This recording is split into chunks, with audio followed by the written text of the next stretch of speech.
Excuse me, Duchess. See if we're online here. Twitch. For the Twitch. All right. Is this broadcasting? Are we hearing things? Hey, look. It's us.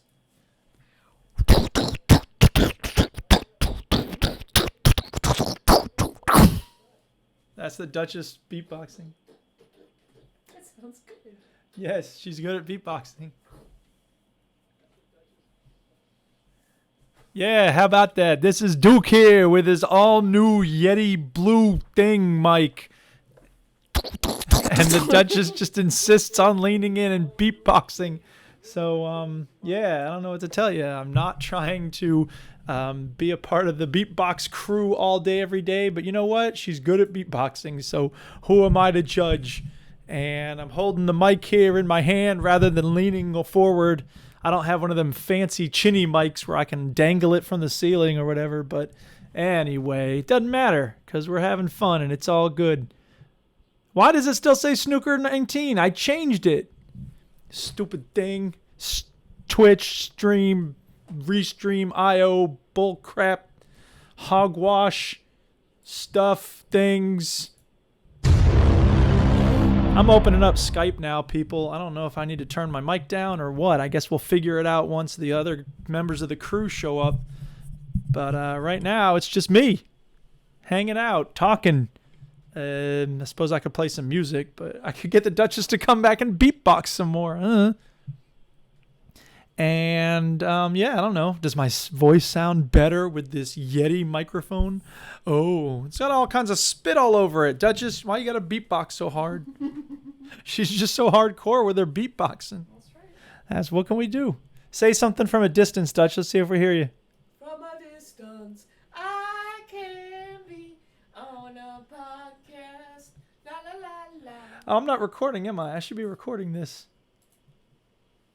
Okay, now I'm recording. There we go. Okay, so that's a thing that's recording. Hey, look, Stu's trying to chat at me.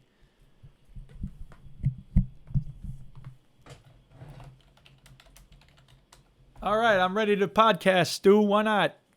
Holler at your boy. This is going to make it harder for me to multitask during the podcast because if I need to grade papers or something, then I can't be near the mic at the same time. Anybody listening on Twitch? Oh, we got 4 people on Twitch. What up, 4 people? Holler at your boy. Is this a good... I'm like sitting up in my chair right now. I'm not leaning into the mic. Is that okay? Can you hear me? Or do I need to be right here so you can hear every word I say?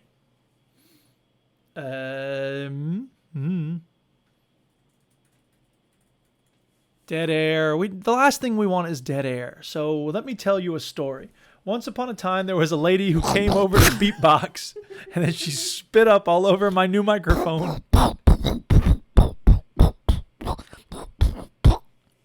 Yes, thank you, Duchess. That's lovely. All right, so as I was saying, once upon a time, there was this guy, and he was ready to do a podcast, but the other people who were going to do the podcast with him weren't around. And one of them was a punk who's like, oh, here we go. Right, let's add him in. Hello. How's Hey, it it's going? me. Can you hear Right. the melodious sound of my voice? We can. Does it sound a lot better now? It does. There's no more scratchy, weird noises. Scratchy, weird noises, like it has any different sound. It sounds exactly No, the you same. used to hear you catching the microphone a lot. Yeah, you good. Catching the microphone? Yeah, like like if you just catch it with your finger or something and get like a bit of a noise Like from that? doing that. No, it was more plasticky sounding. Right, anyway. I can definitely remember that. Okay, Yeah. well. It Anyway, didn't I happen all don't the feel time, like but it's a every now big and again difference. you would But either catch. Did you have it sellotaped on the side of your head or something weird? no. Uh, It's just I a don't know, normal then. headset that I used to use, and now I bought this fancy mic. Let me tell you something, Stu. The only reason I bought this had nothing to do with you. It's because if I want to do podcasts with people who are in the same room, it's a lot easier for me to do it this way. Now, Whoa. I've never told you to buy a new mic. Why are you Oh, stop accusing it. me? You got to be When have I kidding told me. you to buy a new mic? On The only regular time you got that occasions, you've shit one said, and it sounded no, awful. Stuart, on regular number of occasions, you've said, your mic's terrible. And then I said, I got a new mic. And then you said, how much did you pay for it? And I was like, $30. And you're like, oh my God, you got to be kidding me. Why didn't you get a good mic for $200? No, there was a mic that you bought to replace your old one because you said it was broken or something. Yeah. And it sounded like you were doing it through a bean tin. It was awful. Right, so you told me to get a good mic that costs like $200. I've never mentioned it since then. Oh, well, but on that occasion, on those occasions, you told me to That's get a about better 6 mic. months ago. Yeah, well, whatever. Anyway, the point is we're here now and we're ready to podcast. lovely Yay! Hiya, Rob. Hey, Rob. Hi, Stu. Do you Hi, like Eric? getting into a nice argument? What's Yeah. that? I mean, I assumed you got it so that we can now hear you eating in crystal clarity. No, it's because we wanted to hear the Duchess beatboxing in crystal clarity. Well, can we hear that then? Oh, you didn't hear the Duchess beatboxing earlier? Well, there's a demand, Duchess. Get over here and beatbox. I can't. It's not. Wow. Look It's like at a me. duck. It's a duck. It's a duck What the hell was beatboxing. that? I don't know. It's Yeah. doing better before. Is the I would say your next investment should be a pop filter. all right. or All right. something Thank of you, that Duchess. nature. We appreciate. Yeah. Have you got a pop filter on it? You can do with one of those. Has he gone? Probably. No, I have to mute the Duchess, so she's gonna spend all show making weird duck Oh, wow. noises.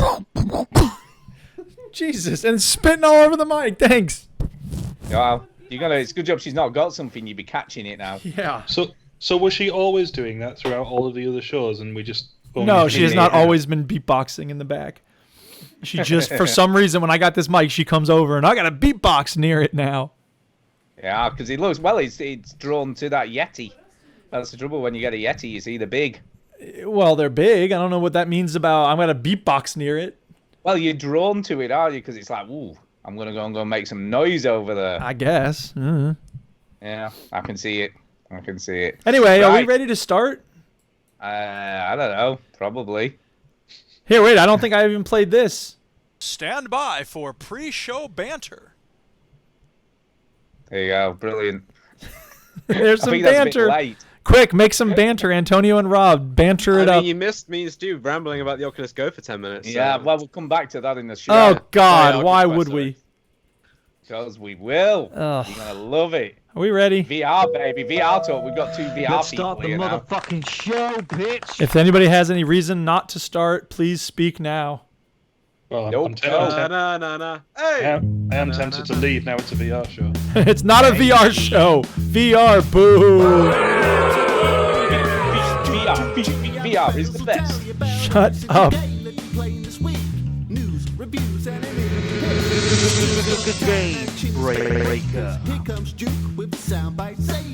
Welcome to the flower shop. Stop trying to make fetch happen. It's not going to happen. I like the beats and shouting.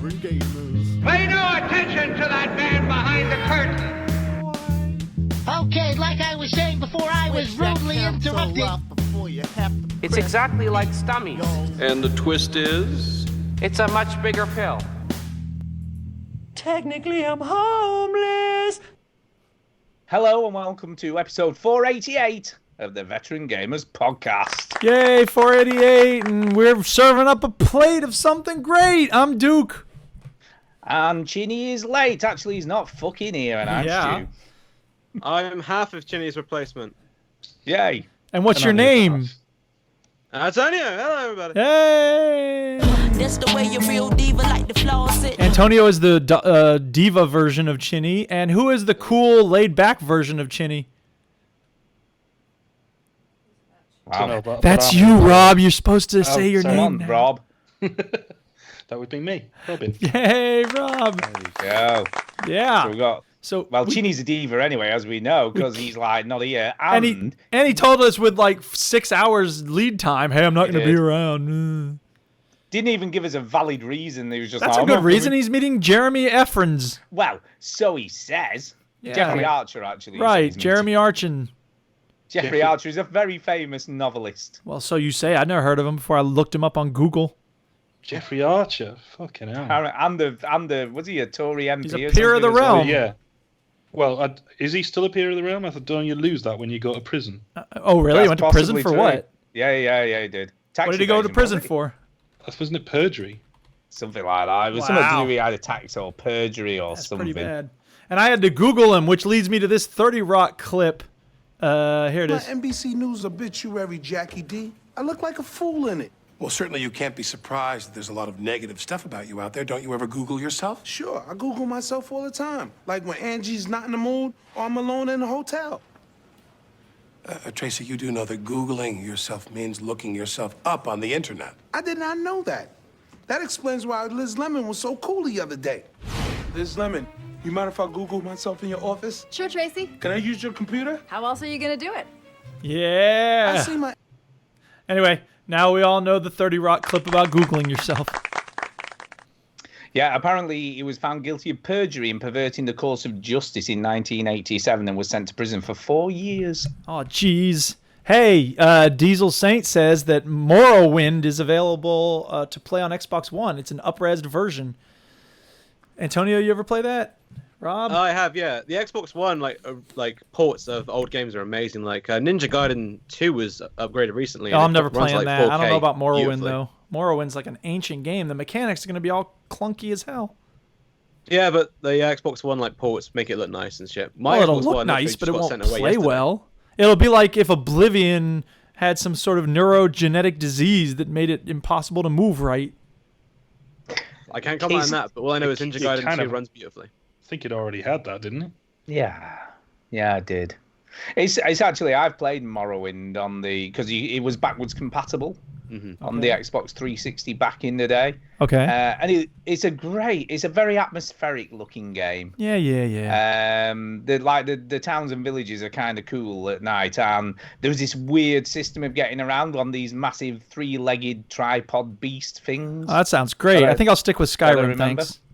Well, that was kind of their version of fast travel. Okay. So if you wanted to go to another town or village, you had to. It was a bit like a taxi, but it was a living 3-legged thing. Uh-huh. Is that right? Is that right, Antonio? Or am I just dreaming that? Oh man, I can't remember. I played it a long time ago. But I do remember it being cool to look at. But you're right. Graphically, it does look old. But it isn't. It's the biggest world in the sort of Oblivion type setting. It's enormous. That's not important to me. Daggerfall bigger? Oh, it could have been. That you could be right. Was that the one before it? Yeah, I think Daggerfall has the record. It's ridiculous. Oh, that's the one from 1973. Yeah. Morrowind was big as well, though. It was a big world, so. Yes. I don't know. Maybe you should give it a go, Duke. You might like it, seeing as you've got an Xbox One. Nope, not happening. I turned on my Xbox One for the first time recently in order to. I guess we could do this as a story time, couldn't we? My favorite time. Go. It's story time. Story time. And let me say for the record, people here, that I need to grade papers today. So I'm this new mic is gonna make it harder for me to multitask because I have to lean in and talk into the mic instead of hanging out in the chair. The Yetis are super sensitive. You'd probably be fine. Just turn up so the if gain I'm a back bit. here like this, you can hear me, huh? Just turn up the gain a little bit, then yes. Yeah, I don't think so. This is too far away. And if I'm facing the computer like this, you can't hear me at all. We can tell we can hear really? you Is this perfectly okay? clearly, but you're a bit echoey is all. Echo. Well, anyway, it's weird. I have to get used to how this mic works. The point is, I turned on the Xbox One because we wanted to watch Brokeback Mountain this weekend, and as soon as I turned it on... What?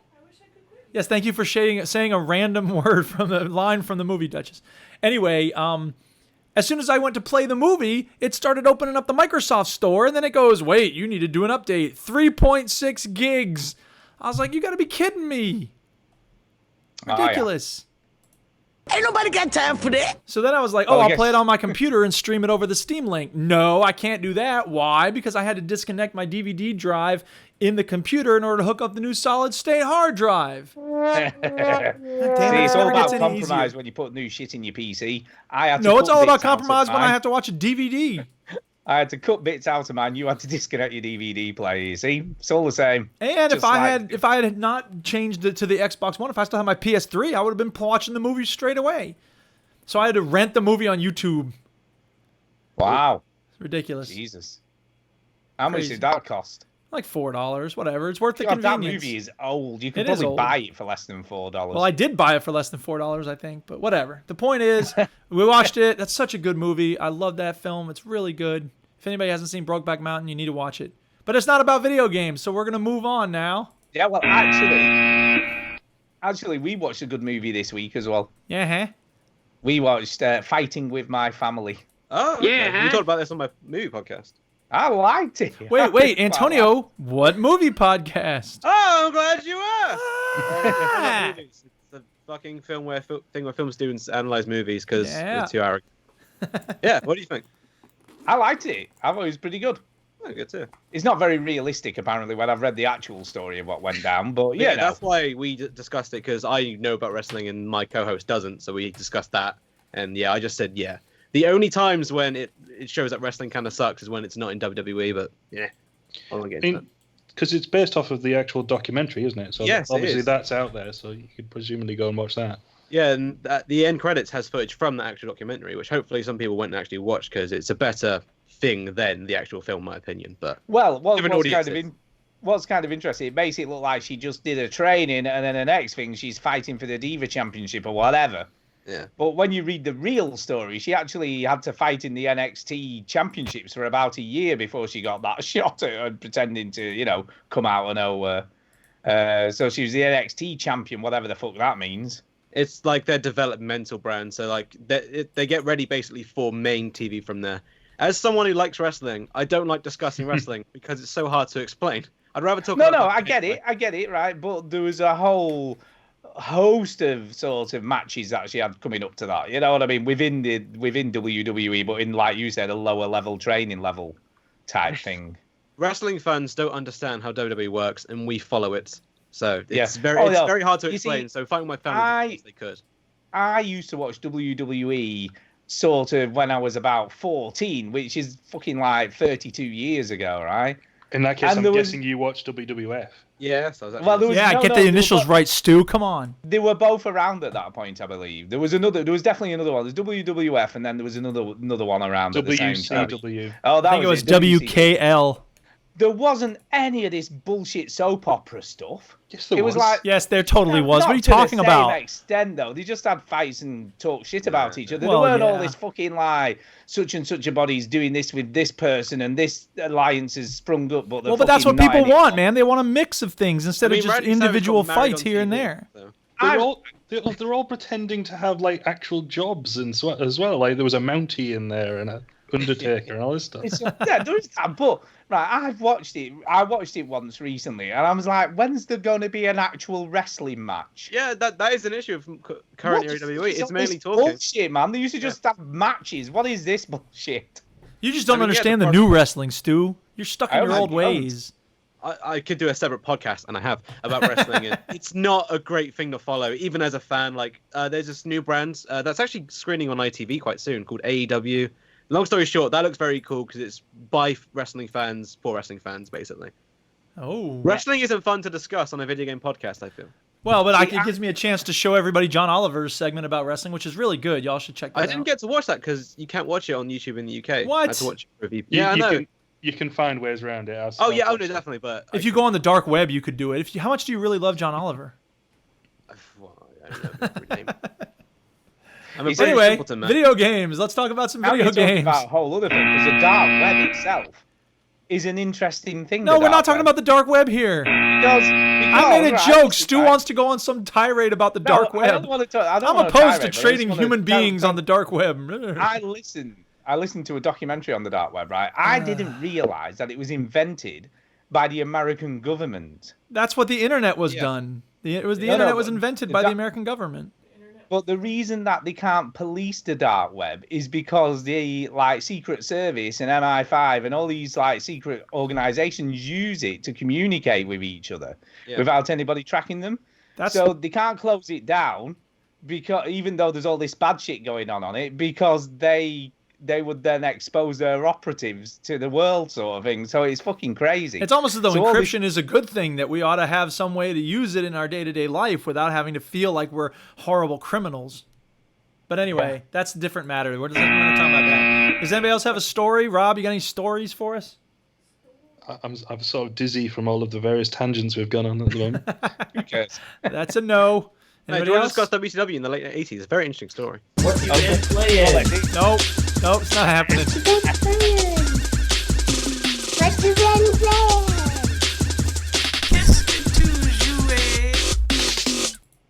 Look, Duke needs to get on because he's very excited about telling us about Minecraft and Rocket League. Well, I didn't Just want to say- go there first, but since you mentioned it. So let's roll the dice. 1 to 4. We need to assign numbers. So who's who? Okay, I'm so number 1, obviously. 'cause I'm Antonio's number 1, So Rob's 2. Antonio's number 1.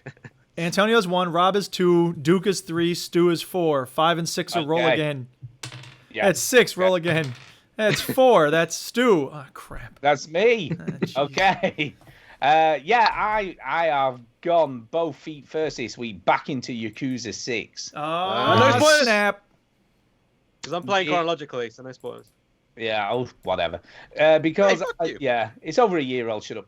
I bought this game a year ago to play it, and I can't remember, but another game came out at a similar time, and I never really played it. I just went on to whatever the other game was and played that instead. And I can't for the life of me remember what game it was.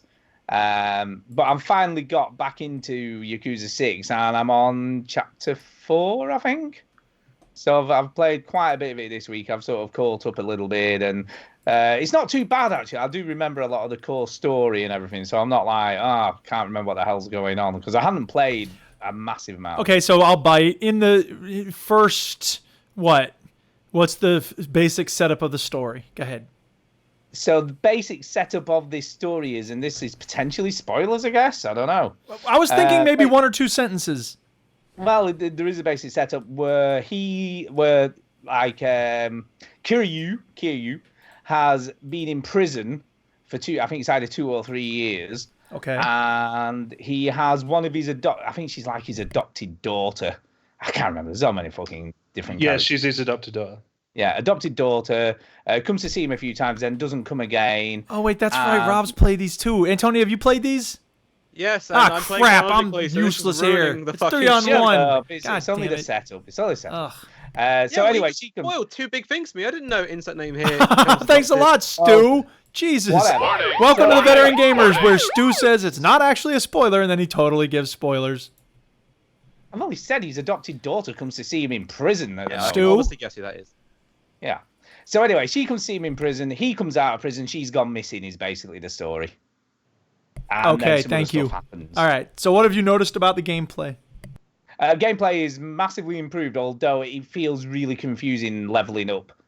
There's some weird stuff with leveling up because you have like different skills that seem to level up separately to your heat gauge and all that kind of stuff. So your endurance and health and all that sort of stuff seems to sort of level. I don't understand how that levels up. Rob, do you know how this works? I remembered it being a bit awkward. There's a whole load of different things on like a big wheel, isn't it? Yeah. So it's like a skill tree. Yeah. And it gives you like a ranking for each separate thing of obviously A to C or whatever, or A to D. It's just a bit odd the way, like in the old one, there just used to be like a proper skill tree that you'd level up health at one point and sort of gain a new heat skill at another point. And then when you leveled up, it sounded like this. Yeah, it doesn't even do that. It doesn't. It's weird. Every time you have a fight, you get separate points for each thing, but on the endurance and health and stuff like that, you just spend them till they're maxed out on the amount of points that you've earned. So it's not like you're having to decide which to assign to what, because that sort of seems to just be a given that you just level those up. But then obviously you can decide which skills that you want to unlock in the heat gauge, which is it feels more complex.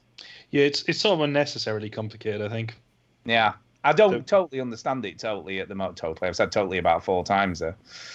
Totally, dude. Yeah, I don't entirely understand it yet. I'm still a little bit confused as to what I'm doing. That being said, the fighting itself is a lot more streamlined than it used to be.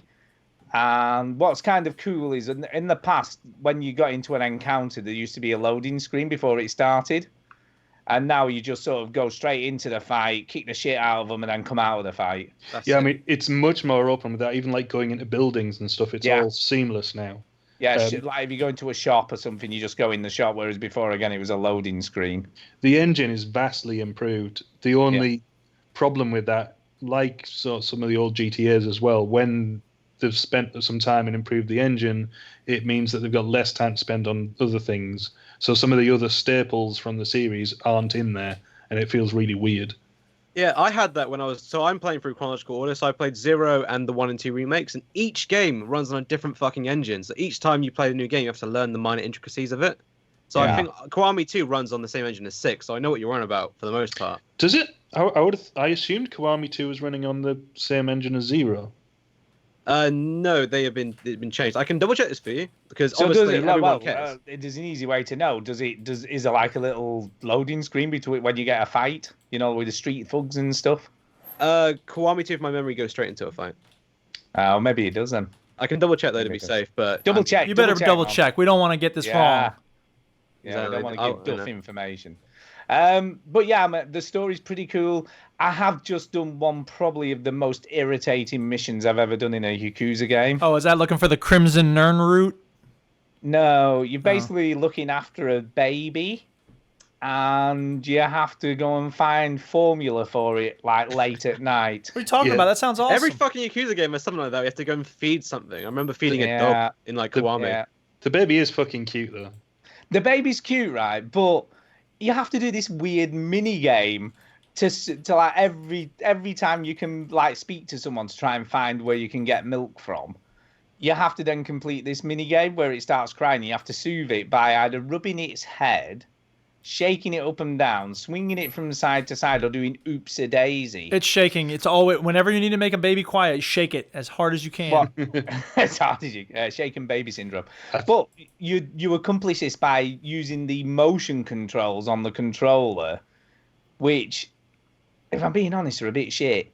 And it doesn't always seem to respond properly. And I'm like, I look like a complete dick, like swinging the controller from side to side to try and swing the baby.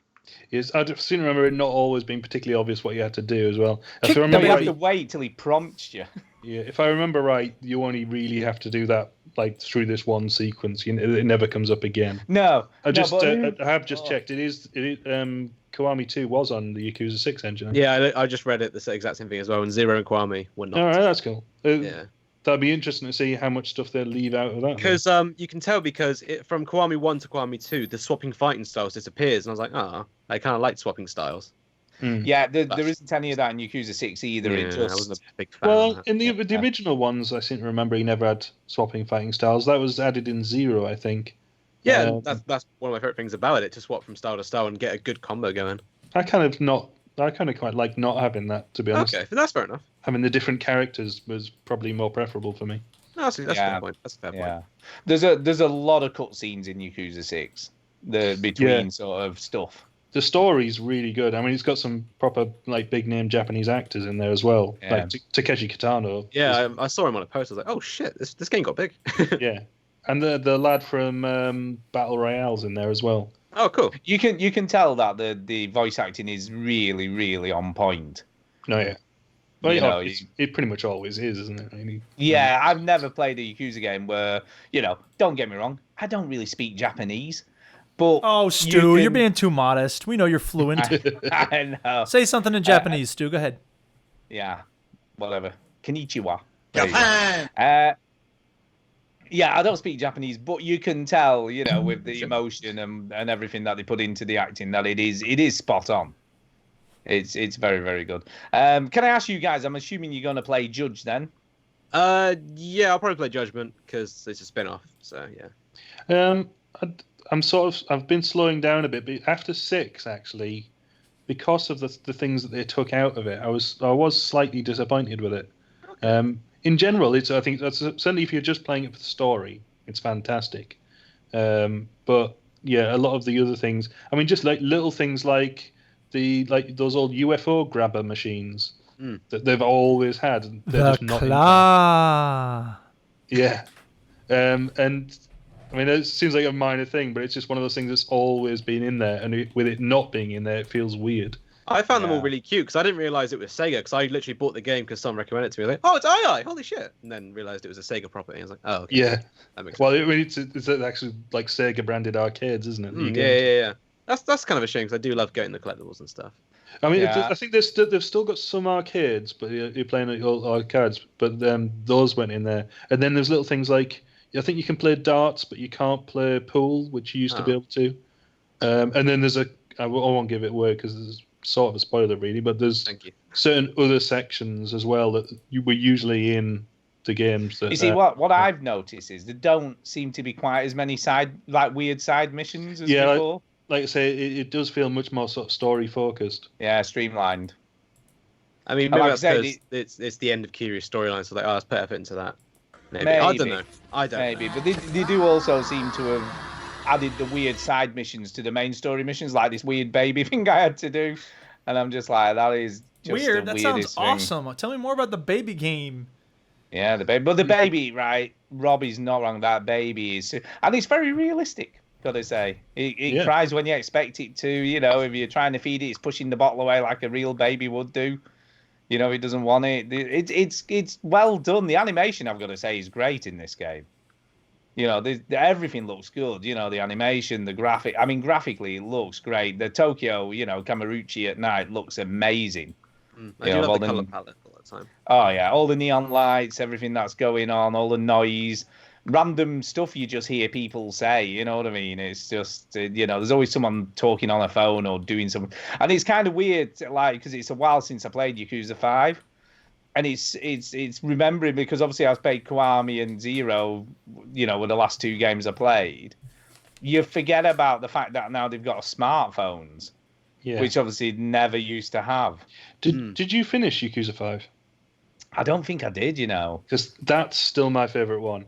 Was it? That was excellent because, like you say, with this one, it felt like there was less content in, whereas 5, it just felt like it had everything. It was massive, and it was set in like 5 different cities, and you're playing as 5 different characters as well, which changes it up constantly when you're playing it. And there's just so much to do and see in that game. It was great. For the record, I own 4 and 5. I haven't played 3 yet because it was heavily censored in the UK. So I'm waiting for the remaster that's coming soon. I'll play 4 and 5. 3 was the first one I played, and I think at that point I didn't really know about it, so it wasn't an issue for me that you couldn't do the hostess missions. I'm only doing it now because I know about it, and there is obviously the third remake has already happened. I'm just waiting for it to be ported and localized. Yeah. Because I want to play the best version possible. Then I'll play 4 and 5 on the PS3 because they look fine. Yeah, they should be alright. Yeah. It is a top-notch game. It is a great series, and like you say, it's so similar but so different to a GTA game. Do you know what I mean? It's just the fighting is just great. I love bashing the shit out of people. I think I always thought the fighting was basically the closest you get nowadays to like a proper brawler. Yeah. Other than something that just simulates the old styles Streets of Rage. Mortal Kombat 11, hello. Well, that's like a fighting I'm just game, kidding. Like a proper 1-on-1. I mean, it has a fighting game in it. You can play fucking classic Sega fighting games in it. Yeah. Like I think Virtual Fighter's in one of them. Yeah, Virtual Fighter's in this one as well, I think, yeah. Oh, okay, there you go. Yeah, it is great. Yeah, you're wrong. Yes, I was joking. That's why I'm wrong. You're wrong. Anyway, this game is great. Everybody should play at least one Yakuza game in their life. That's what I say. I will say this. I've said this many times to people that have said, "Oh, Yakuza looks alright." I said, whoever said it's just GTA in Japan, I fucking hate them because I was going through my old PS3 over Christmas and I have a demo of Yakuza 3 from 2010 on my PS3. I didn't play it because someone said, "Oh, it's just Japanese GTA." Oh, okay, then deleted it. And all this time I could have been enjoying Yakuza, but I didn't. Yeah, I mean, this is what I was just saying. It is similar to GTA, but it's a whole lot different at the same time. And so with that mindset, I feel you'd be disappointed. I don't think it's similar at all, really. No, only in the fact it's a bit of an open world. Yeah, and I would argue it's a better open world than GTA 5, just saying. It's about organized crime. It's much more compact. It's compact, but there's so much more life in it. Yeah, that's the thing. There is something going on, something to do. Well, GTA has a lot of empty space. So it's more dense in a good way. It's more dense, and also the storylines are usually a bit more serious. Are you hearing all this, Chinny? I hope you're hearing this, because this ain't no ordinary. Shots fired! Shots fired! Discussion time. They're firing shots. You gonna take that, Chinny? Come back with something. Yeah, Chinny doesn't know shit. He's just too busy playing fucking snooker. Apparently. If you're here for snooker, by the way, please leave. None of us have played snooker, I believe, this week. No, nobody has anything to say about snooker. Go away. Someone on the chat on YouTube, Collapse Face, says, "Who has time for any other game now that Snooker 19 is out?" Jesus Christ. Yeah. I did remember about your new audience, so I thought I better hold myself back from slagging off snooker. Yeah. Just mention snooker once every while, and anyone who's tuned in to hear about snooker, we get to keep those happy. Please stay. Keep them happy. Right, okay. There's not a lot else to say about Yakuza 6, except that I'm properly back into it. I love it. Yeah. I love Yakuza. Yeah. Right, okay. Roll the dice. Who's next? Okay, here comes the die. It's 1. That's Antonio, right? It's me. All right. Go ahead, you. So I don't have too much free time at the moment, so I've been playing a lot on my Switch because I can pick up for 10 minutes, have a bit of fun. Playing a lot of Polybius. Yeah. I'll do the plug at the end. Okay. Yeah, do it now. Everybody watch Polybius. Yeah, well, at the end. So I'm playing a lot of Super Smash Brothers actually. Oh, because I bought it at launch, and I kind of had. I didn't play it too much because I bought the big fancy edition because it came with a GameCube controller and an adapter, but not the season pass. And I took it around to a friend's house, and I said, "Oh, I paid £80 for this, and you get like a lovely box and all the extra shit, but not the season pass." And I don't know why I kind of got annoyed at that because this happens quite a few times with me. I'll go to a non-gaming friend and mention something that's normal to us, and they'll be like, "That's a bit odd or a bit, scummy." Because I mentioned how Mortal Kombat 11 has all these new microtransactions. You went, "That's a bit disgusting." Oh yeah, I guess you're right. Anyway, so I used to love fighting games, like adore them. I'd spend so much time learning every character. I have a memory of my friend Josh. Because of one night we played Mortal Kombat 9, he quit playing games. Wow, that's intense. We played 4 matches in a row, I believe it was, Mortal Kombat 9. He didn't touch me once, and he got so angry he just stopped playing games, which, God bless him. God bless him. But I did bless him. And one thing I've noticed from no longer being a fighting game fan and then jumping back in is there's a lot of hate towards certain characters in a certain game. So if you don't know, fighting games, they have characters who are deemed great and who are deemed shit. And I don't know why, but I'm kind of liking playing as the shitter characters, so that if you beat someone, they go, "How did you beat me with insert character name here?" I get you. So see, for you're just trying to fucking troll people, aren't you? In a way, but it's also kind of nice to be told this character is dog shit and then work out ways for him to be good. So I play on Smash Wii Fit Trainer and Pac-Man, and they are both at the bottom of the tier list of you should play this character. And at the top, it's like Young Link, which I do play as, Samus, and a few other people. I don't follow it too closely. And then you've also got an excuse if you lose as well, haven't you? Oh yeah, exactly. You can beat me when I'm playing as the tree man. I do play as Young Link as well, who is known as one of the best ones. And again, this is all general opinion, but that's why I kind of like the general opinion and being wrong for me, because I love Pac-Man, I love his moveset and blah blah blah. But unfortunately, this game is not perfect because the online is really, really, really bad. It still runs terribly. And as a fighting game, you need 13.3 millisecond delays. That's it. And we're getting second delays here. And I'm playing with a friend down the street. Also, isn't this game pretty much the only reason to have the Nintendo Online Pass? I would argue Mario Kart Deluxe as well. That's the only reason I played it originally, because I did it during my charity stream. And that runs buttery smooth. I've never had an issue with Mario Kart 8 Deluxe, so I don't know what the issue is here. The 3DS version of Smash ran well for me, so I do not know. It's a shame because... But surely, this is the game that you want to play online with your mates. It's crazy. And it can support 8 players, and you can have people watching you as well. It's a really good infrastructure. It just doesn't run well, which is a real big shame because it's a bloody good game. My favorite Smash has always been the 3DS one because I'm not big into it. I like to play for 5 minutes and put it down. And this is perfect for me. And having the same experience on the screen, small screen or the big screen, I love it. It's a fucking great game. There's 900 but it's no good if it doesn't work online because that's the main thing. Exactly, and that really grinds my gears. It really fucking irritates me. Luckily, the AI is very good, though, because it does almost add human-like aspects of, taunting you when they kill you or something. So the AI is still a good, substitute. But, yeah, we are paying for this online. It runs like shit. And there's... 10 or 11 good online games total, and that includes Rocket League and shit. Wow. Woo! Rocket League! I bought that because me and you had a game I didn't do too well, and I was like, I need to start playing this again. So I bought it on the Switch, and Yeah, you do. Everyone needs to play Rocket League more.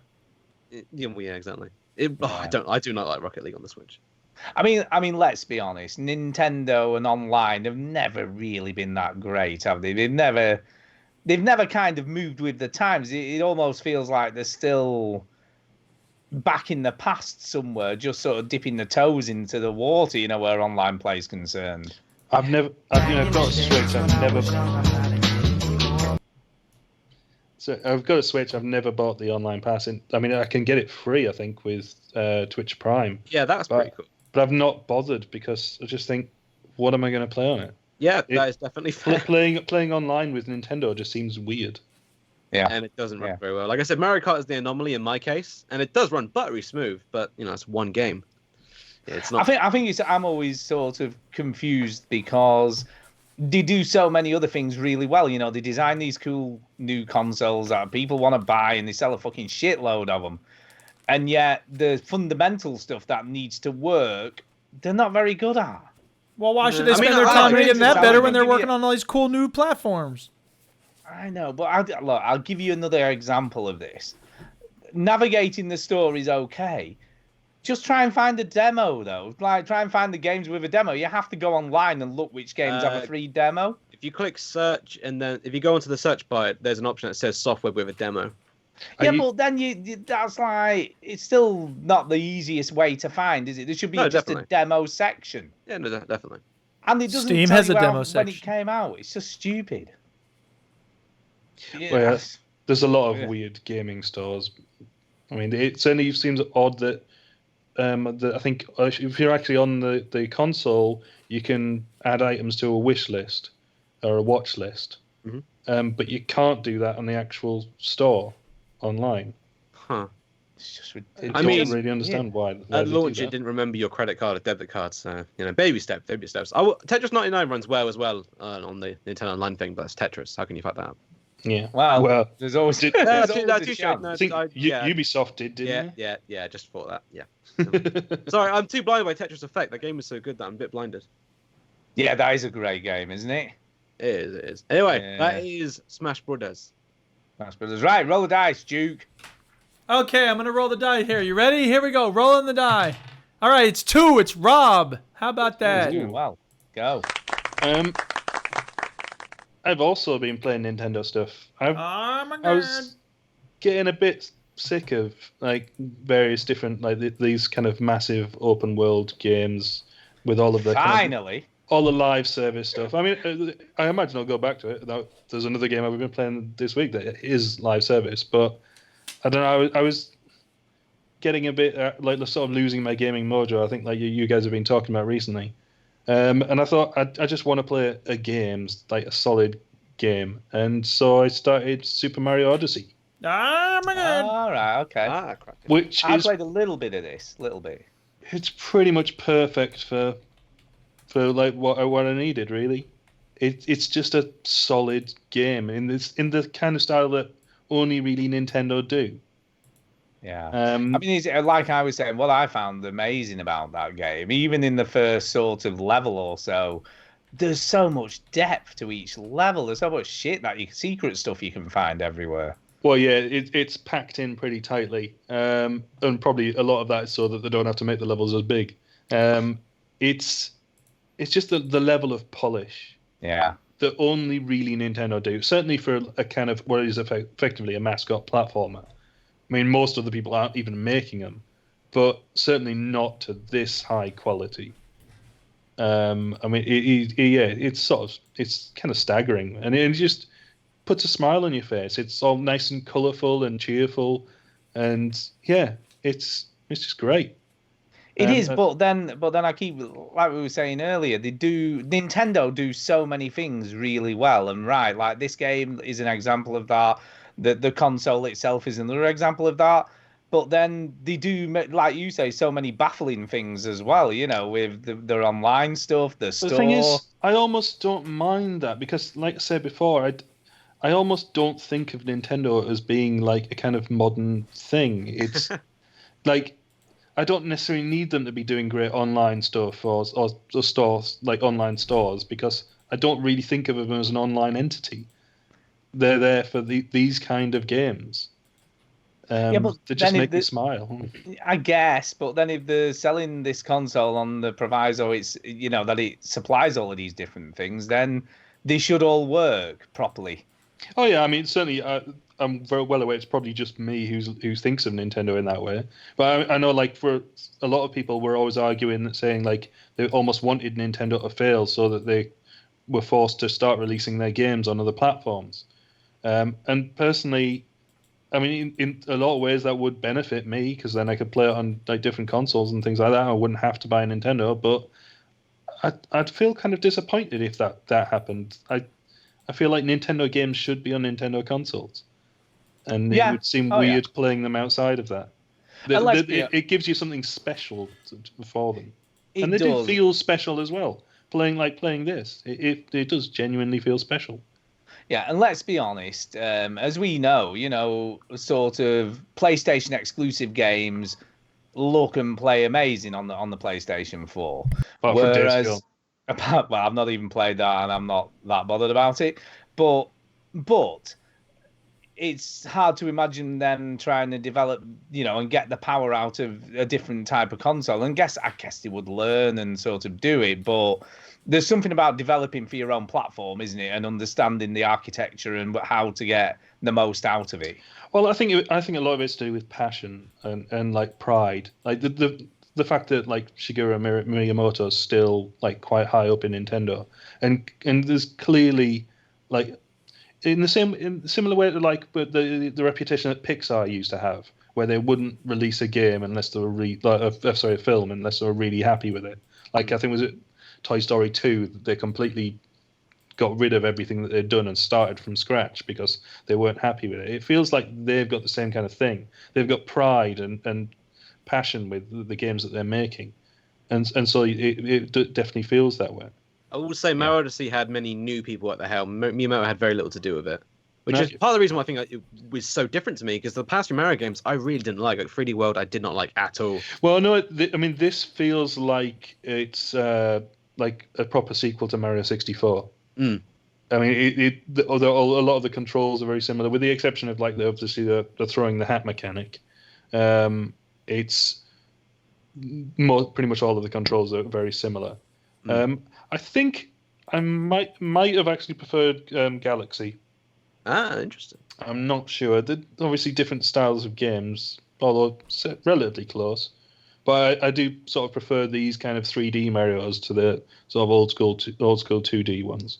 With 3D Marios, it's almost which gimmick do you prefer, I feel? Do you prefer the fucking hover nozzle from Sunshine, the Galaxy mechanic, the floating in Galaxy? I never played Sunshine. Oh, really? Galaxy, I certainly like the sort of like 3D worlds that you're running around on. That was quite cool.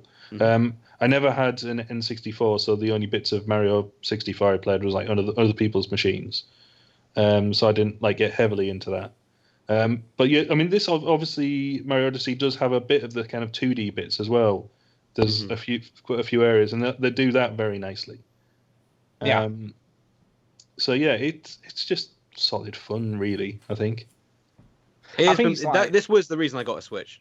Because I bought a Wii U when Breath of the Wild came out. Because I don't want to get a Switch yet. I'll just pay like 50 quid and get a Wii U and play it from there. But then Mario Odyssey came out. It looked amazing. I was like, well, I mean, damn it. I didn't necessarily choose to get a Switch. My wife got me one for Christmas. Then I wouldn't have bought one normally, but I was very happy to like have one that way. And I got it with Zelda. But I feel like you got a Nintendo, you should buy a Mario game. So yeah, I bought this, and yeah, I certainly don't regret it at all. It's a fantastic game. Have you beaten the game yet? As in, like, got to the end? Yes. Okay, so you got the surprise at the end then. Oh yes. Yeah, I was grinning ear. I was like, it's like a 7 out of 10 for me. But then that, and I was like, oh, that's cool. There's quite a lot of stuff throughout it, like that they just add extra things to there, and they just make it a joy to play. And that's the thing is, like when I was talking about like it being an antidote to like live services, because there's no microtransactions. You get loads of outfits for Mario and different things that you can wear and do. You're not charged for that. I think there is some amiibo bullshit in there, but I don't really know what any of that is. And then Nintendo's missing a great opportunity to make some money. Shame on them. They unlock the costumes. I've only tried one amiibo in my life, and that's Super Mario Cereal amiibo, because I was like, I got it. Let's have a look. And literally just points to where one moon is and goes, it's over there. Okay. Yeah. I'm not buying any amiibos, but throughout the rest of it, it's just so much stuff in there that not having to deal with any kind of trying to make you buy extra shit and all that kind of crap. It feels so much better, and it is that thing that Nintendo have, where it does almost feels like a retro game with modern day polish, because you're not having to deal with all of the usual industry bullshit. Probably because Nintendo can't do it properly. Yeah, it is pretty cool, I must admit. And I need to play more of this, but you know me, you get distracted, play other stuff. I'm like, Yakuza, let's play that. It's quite easy to like dip in and out and play like little bits because it is that just having to collect all of the different moons and stars and all that kind of stuff. Admittedly, I got addicted to it, so I've not really been playing it that long, like only a few days, but I've now finished it. And I'm now going through doing all of the extra stuff once you get at the end. Because there is another end. Because there's basically the end game and then the real end game. Yeah, I figured as much, but it's hell of a lot of fun. Good game. Yeah, I'm definitely going to play more of this, I guess. I'm kind of saving it till I go on holiday, because obviously I'm going to take my Switch with me, and this is the perfect game to play while I'm away. I mostly played it on TV. I think I only played a very little bit of it this morning, actually, on handheld. And I much preferred it on the TV, although I generally play the Switch more on TV.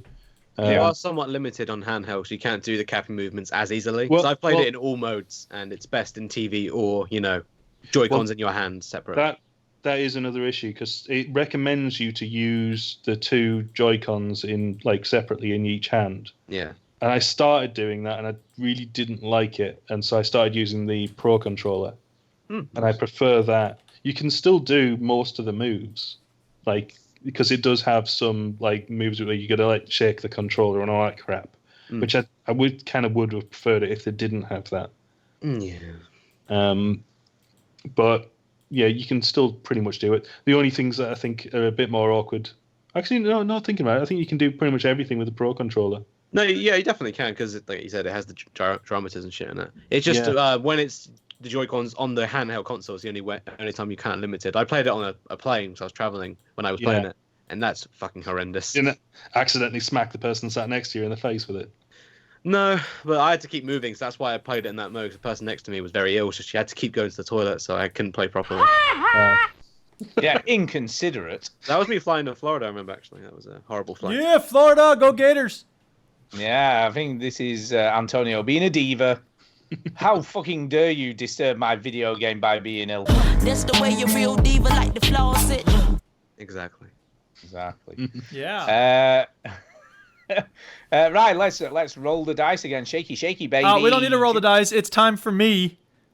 Oh, yeah, I guess you don't need to roll it this time. Go. That's right. So instead, I will talk about things, and guess which game I'm going to talk about? Naruto's done 4. Yeah, I don't know. Minecraft! Rocket League? Minecraft, baby. What? Oh, God. What are you making noises about? What's the problem with Minecraft? Oh. Well, Minecraft's sort of become your new Rocket League. Yeah, but it's awesome because Marcanix made a really cool video whereby he goes around our server and talks all about it and shows us things, so check out the cool video. Okay. Yeah, Marcanix made this great video walking all around our different builds on the OC podcast server. Should call it the VG Hub server, but whatever. And now on the stream, you're looking at my server or my area in the realm because it's wicked. So where's your slave farm? Is that on this? No, it's not on this. I don't think. Maybe. I don't know. Actually, I was skipping around the video and I don't remember. I guess he did go to the villages where I've built stuff. But that's the gray ball of fire. Look, you see the Veteran Gamers logo. I did it on this in Minecraft. There, it's not perfect, but it's good. Oh, there it is. Yeah, you can see it briefly. It's I was slightly worried about this because I know you were talking about how someone had made a massive mob farm right next to you, and I seem to remember I did that last when I was on with you. Oh, yeah. Well, they moved it, so it's fine. Yeah, this part here is the temple to Oshun, and it looks really cool. And what the fuck does that even mean? Oshun is the Yoruba goddess of water. Brilliant. Yeah. But Yoruba, I've never heard of them. They must not be real. I don't think most goddesses are actually real, Duke, if I'm being totally honest. Yeah, but the Yoruba people are real. Okay. Anyway, the point is, thanks to Marcanix, because he's awesome, and he made this really cool video.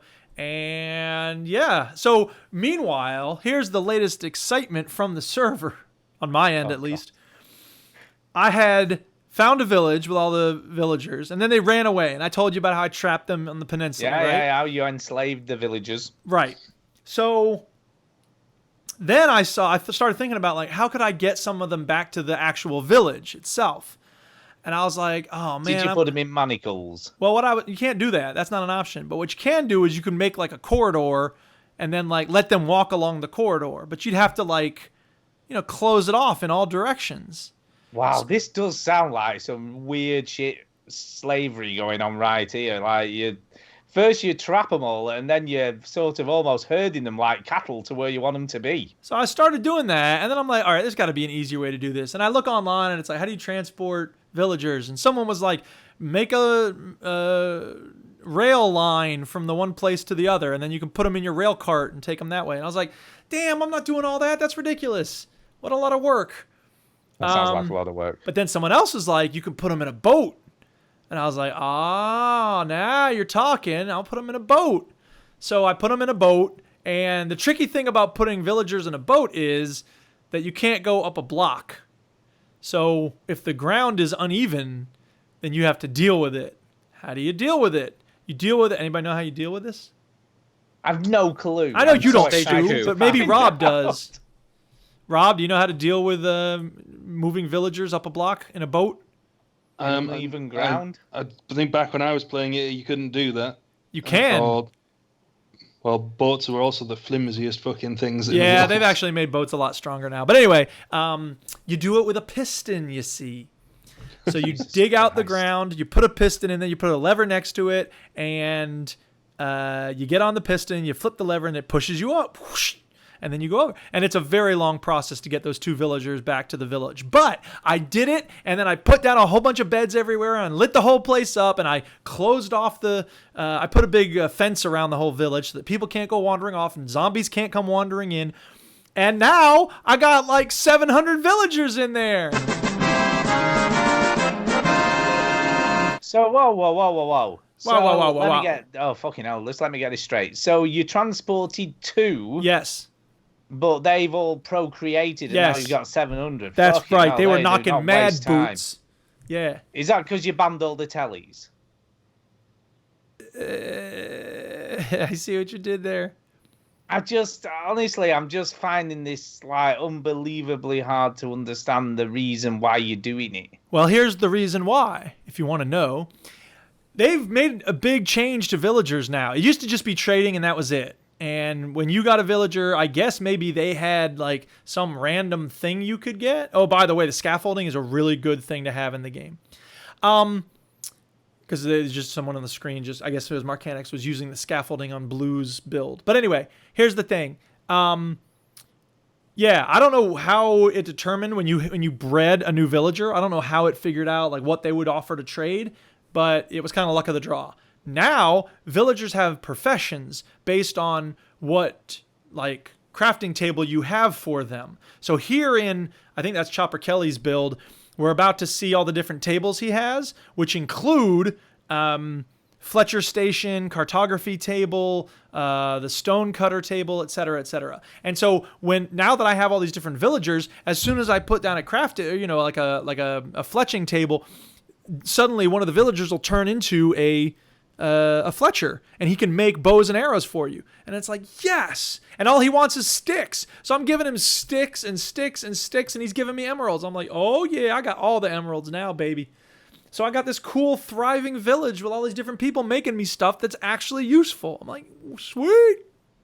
Wow. So I'm very happy with my little village. This now. sounds all kinds of wrong. The only other problem I have is I made an iron golem in order to protect them. I think I mentioned last week that he wandered off, and that's what this one did. I'm like, come back, you stupid golem. So what I need to do is I think I need to make a bigger wall, because sometimes with the iron golem, I don't know how he does it, but he gets over the fence. And sometimes, like, cows will do that too. If it's too crowded or something, it'll just kick a cow out. And then I saw one of my villagers wandering outside the fence. And I'm like, hey, come back, idiot. I had to herd him back inside. So I need to make a bigger wall so they can't wander off. Jesus Christ almighty. I mean, so that's me in Minecraft. So just to finish off. So basically, villagers are Minecraft's version of loot crates. I guess. Well, except you can't buy villagers. No, you can't buy villagers, but they're basically before, or it was just in a way, random. it's a form of a loot crate. You put stuff in and you get emeralds out, and then you give those emeralds to other people and get different stuff for them. Sure. Yeah.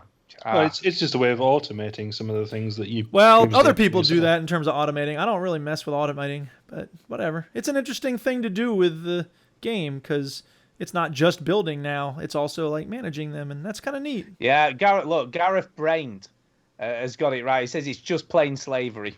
It's true. Oh, Marcanix messed up, and he had a. Oh man, Marcanix, what are you doing? I'm with Gareth on this. Yeah, well, it is.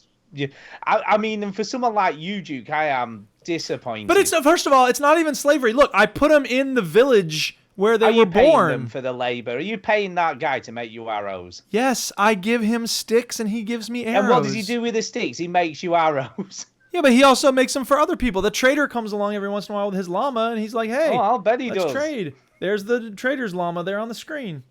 Yeah, I get that, right? Who gets the income from the trader?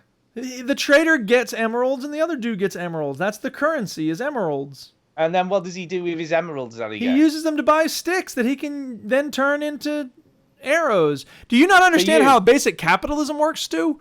Except where we have money, they have emeralds. Wow. I don't even know what to say anymore. Anyway, that's my Minecraft experiences. It's awesome. Thanks to Marcanix and everybody who's been building stuff on the Overseas Connection server. Let's move on to another game. Let's roll the dice. Okay, rolling the die here. 1. That's Antonio. That's me. Yeah. So I do apologize, Duke, because I have to go into VR chat now. Oh, yay! Christ. Because I've been doing Beat Saber. Oh, yeah. I'll be doing that soon. Can I just say? All right, what are we talking about? 10 days time, people. Beat Saber. Okay. Oh, really? Okay. Because I fucking love Beat Saber with like a passion. But the downside is I have the PlayStation port, which means I'm very limited to what I have. I have like fucking 35 songs, including the DLCs. And on my podcast, I fucking mentioned that I wasn't a big fan of the DLCs because they're Monster Cat, and I do get it because Monster Cat and gaming are like hand in hand at this point. If you don't know Monster Cat, are there any actual proper songs that you would know, like that have been in the charts or commercial songs? No, this is a very small indie team. They are not. They cannot afford those rights. Yeah. Whoa. Hold on a fucking minute, right? This is the biggest selling probably VR game that's ever come out, and you're not telling me they ain't making some money from that? That they could afford to get some licensed songs in it. I didn't say that, and they have got licensed songs. Like literally just said, they have a 10-song Monster Cat pack. What does that mean? Monster Cat is a music label, which I was going to say. You don't know Monster Cat, Stu? Nope. I have no idea what Monster Cat is, people. Sorry. So the reason I just like giving Stu a hard time. To why they went together is because Monster Cat is very close with gaming. So Duke, all the new Rocket League songs for the past like 2 years have been Monster Cat songs. Yeah, Rocket League, baby. What? So whoa! You're fucking dissing me because I don't play Rocket League and don't. Yes, we're dissing you because you don't play Rocket League. You suck. You should play more Rocket League. So, are these songs? Is there a song I would know if I hadn't played Rocket League? No. If you listen to the radio, maybe. How would I know then? I don't play Rocket League. Well, you should play Rocket League. Of where they have songs that come from. The point is, it's a licensed song, and you asked if there's licensed songs. The answer is yes. Well, name me a song I would know that's not associated with Rocket League. Ask if there's songs you know. You'd ask if there are licensed songs, and there are. Case And you were closed. fucking dissing me because I didn't know. I'm dissing you because you don't play cool games like Rocket League. Instead, you play Yakuza 17. Right, Who likes whatever. that game? Nobody. That's who. Everybody who plays that game's an don't know what idiot. Beat Saber is, just to clarify. Not because most people here seem not like VR, so I'll go on to it. That's right. We don't. I mean, Duke doesn't even know the name of the game. I do. I purposely misspell everything. I know that Super Smash Brothers isn't Super Duper Smash Bro. I mean, I'd rather have that name because Super Smash Brothers is a Oh, bit... Super Mario is Odysseus. Yeah, exactly. Super Mario is Polybius. Reference. It's called intentional misappellation. Talk about the game. Go. So, think Guitar Hero, but you got two lightsabers in your hand. You have to swing in time with the blocks, and the blocks have directions on them. You play Beat Saber, and the reason I love this so much is I can't play Guitar Hero too much anymore because my hand, it's fucked. Long story short, Guitar Hero ruined my left hand. It cracks like I'm 80 of arthritis. Oh, big deal. After 17 years, my wrist sounds like a cement mixer. Yeah. And in a month, he'll have tennis elbow from playing Beat Saber. Yeah, you will. But yeah. Well, I did want to defend something. You mentioned last week that, hey, I'm going to be doing some exercise at Beat Saber. I did a test because I do aerobic cardio as well as this, and I thought I'd do a test, and there was only about 100-calorie difference between my hour aerobic cardio and an hour of Beat Saber. Bear in mind, though, I am playing on Expert Plus, which means just swinging your arms like crazy. Yeah. Not what this person's doing here, which is just nothing, really. Look like a human helicopter, basically. Well, yeah, because Expert Plus versus Expert, the only difference is really the amount of spasming, I guess you have to do, because there's no real good word to say it, because you have to go kind of crazy to do it, because I don't really know what I'm swinging at. It's almost just entering autopilot when you play Expert Plus. Yeah, I must admit, right, I've seen people playing this game at the expert level, and they don't actually move as much. They're sort of more twitching than moving, if that makes any sort of sense. Yeah, and like the main tip I'd say to anyone who wants to get good at Beat Saber is don't move your arms, move your wrists. Yeah. Because I hold the move controllers like right at the edge of the move controller, so I can swing further and get more distance with less movement in my actual arms. Like that's the reason I haven't beaten the campaign yet. So the PSVR for a time had an exclusive campaign, and it's really shit. I can't lie, it's really bad. And a lot of it is just get high scores. But the way Beat Saber works with its scoring is it's the longer you swing. So if I'm going like arms up to arms down is the way to get the most points. And I don't do that because I'm used to playing these stupidly hard songs, and you're not going to beat the hard songs by flailing around like a motherfucker. You got to be precise with it. Yeah. And you see, what I'm hoping is, and this is possibly going to be the case, because we know what hackers are like. You know, them people are like born to crack shit. Mm-hmm. And this is obviously, I'm getting an Oculus Quest in 10 days' time. This is obviously available at launch. I'm going to be buying it. I'm hoping, because it's on an Android platform anyway, that somebody out there is going to work out how to add the modded songs, and whether it's creating some weird folder within the subdrive or something. Hopefully, I think somebody will figure it out. If I ever own a PC like VR device, only because of Beat Saber mods, because the problem I have with Beat Saber is, and I say this every time I mention it up, they are a tiny ass team. One of the developers made the soundtrack. Like they're a very small team. The success was kind of out of nowhere. Or it's a tiny ass team. Tiny ass team. There you go. I think the point is with Beat Saber is you say it sort of came out of nowhere, and it did, but it was the first VR game that kind of caught fire, wasn't it? It was like, oh, definitely, like, yeah. This is fucking who doesn't want to swing lightsabers around. And do you know what I mean? I haven't played such a quality music rhythm game really since Guitar Hero 3 for me, and it's just so lovely to be able to have that. And like this is in my opinion, a VR seller. I know people that have bought PSVRs just to play this, and I'd say you're an idiot. Get the PC version. There's mods, because there's such a small set list. I've paid $35 in total now, I think, including the DLCs, and I've got like 35 songs. There's very small, and like as you say, Stu, you're not gonna know any of them, because you won't. And like, see, I went to my mate who's obviously got the Vive version, and was playing Gangnam Style. The songs Up on the actual Gangnam disc are Style. actually fine though. I like half the set list, like quite a lot. Yeah. It was the reason I couldn't get along with the most recent version of Amplitude, because like the original version was all like licensed music, and then the new one is just music they've created themselves, and it's just not as much fun when they're not playing one that you know. Yeah, or you're like, so I love that song, you know what I mean? And it is the difference. I mean, once you start getting songs that you enjoy, to listen to anyway, and then obviously you're playing those songs. What I have heard, I'll tell you another game I've heard is pretty good in VR, but it probably isn't, is Dance Central. I didn't know they'd release this in VR. I can't comment on that. Yeah. So they released that as well. I remember that on the fucking, whatever it was, the Xbox bloody camera thing. Next. Yeah. Chris in the chat is saying, "Here comes the humble brags." My name is Kataya Rocker for a reason. I don't want to be too cocky, but Yeah, that's right. So shut up, viewer. Rising. Yeah, he's rising to the bait, man. And well, that's the reason I want the PC version. Again, not to be a dick, but I kind of reached my peak with the PSVR songs. They had Expert Plus, which was amazing. It was a real challenge, like stupidly hard for a time. But the PC community just made it more fun to play. They add more challenges to it. Like, for example, I really want to play the entire Shrek movie in Beat Saber because it is a challenge. And someone made it, and that sounds really funny. And I'm glad that this game is doing so well, and I honestly, love it so much, but I just want mods because I've reached my peak. I've played 20 hours, I think, of this game in total. Let's be clear. That is never happening on the PSVR. Oh, no. Obviously, I know that. I'm not an idiot. That's why I want... There's a chance. There's a very slim chance on the Quest. Oh, okay, Quest. But, yeah, on the Quest is a slim chance. On the PS, it's never happening.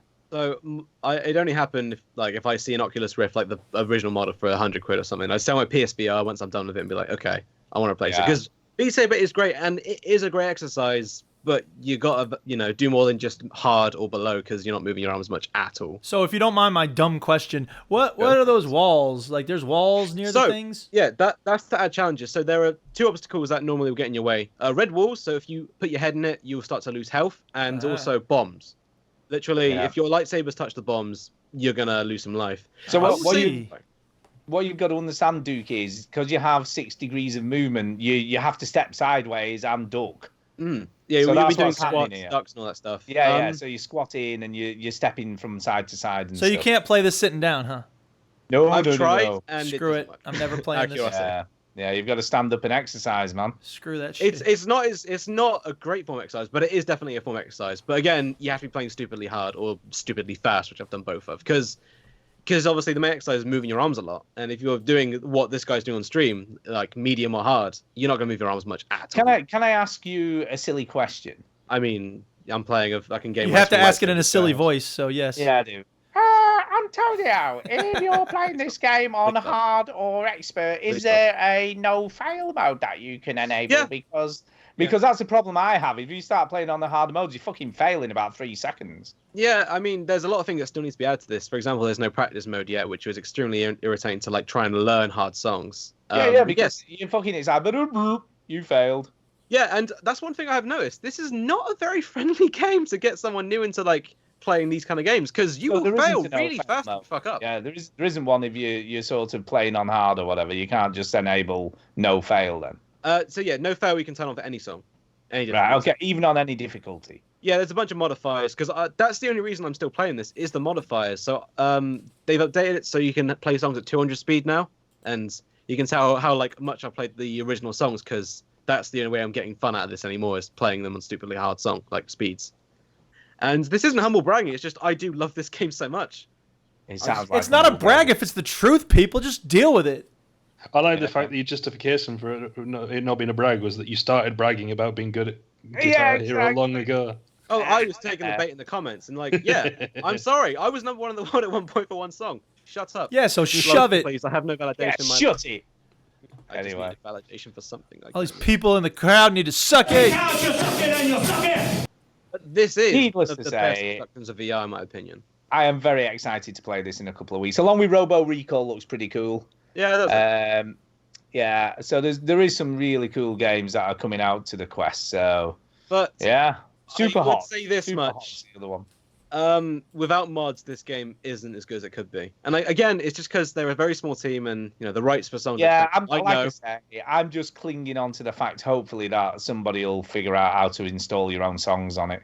Hopefully. Currently, PC can't do that because they updated how it works in Unity and it ruined the mod system. Or apparently. the company will get big and they'll start licensing some songs. I mean, hopefully. It's like fucking charging you like £2 for each one. They do. I think it's £1-ish per song. Yeah. Because the Monster Cat pack was a tenner. Yeah, they see nothing's cheap. It's all about making cash, making the solid cash. Cash rules everything around me. Cream, get the money.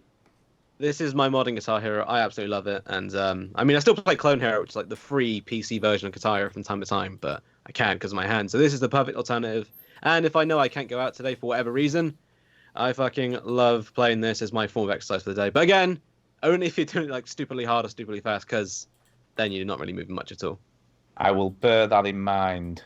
So yeah, I'll keep an eye. So if I'm ever on again, you say, "Oh, I got my exercise for the week." I'll say, "All right, what song and what difficulty?" And I can actually Yeah. What do you mean you weren't playing on expert? Yeah, I'm looking forward to it. Like I say, I'm can't really wait for the quest to come and get my head on it or head in it, should I say, and see how that goes. Right, roll the dice. All right, here we go. Rolling the die. It's 3. Is that Stu again? Is this the same pattern we saw last time? I'm 4. 3 is you. Oh, 3 is me. All right.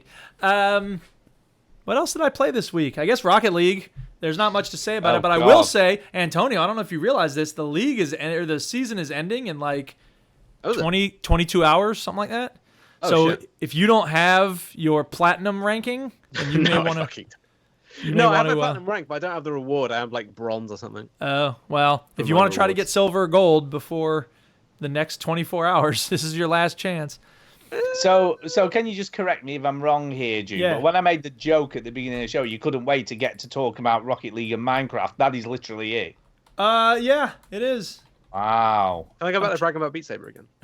Yeah, Antonio, tell us more about Beat Saber because Duke has nothing else to add.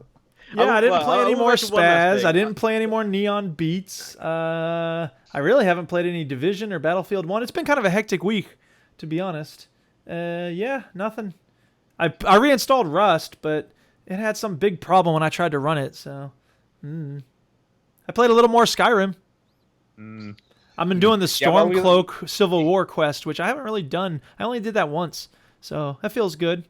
I took over Whiterun, and it's like killing all the guards that are normally helping me out. I was like, oh, I feel weird. But whatever, it's fine. Well, no, you don't feel weird about the slavery thing in Minecraft, but you do feel weird. It's not slavery, dude. It's not killing, slavery. Killing guards. I don't enslave villagers the way a lot of people do. And besides, there's like 6 people on the overseas podcast server who are enslaving villagers. So why don't you take it up with them? You should get an actual dice and like properly print on like Skyrim, Rocket League, and Minecraft. There you go. Just roll the dice to what you're going to talk about. Yeah, exactly. Well, here's the thing. Most of the time, I do try to commit to playing something different. Last week, I played Spaz 2 and Neon Beats, but this week I didn't have a lot of time. And when I did have time, I was like, I don't feel like playing anything that I have to concentrate on, so I'll go to the old reliable games.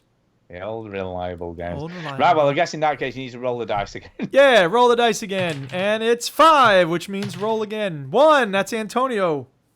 Ah, fuck, that's all I played. All right, roll again. I've been very busy. All right, now we're just... So you and I are done, Antonio. So now it's odds is Stu and evens is Rob. Oh, yeah, that makes it easier. All right, 4. Rob, go ahead. Yo. The only other thing I've really been playing is Division 2. Yeah, Division 2!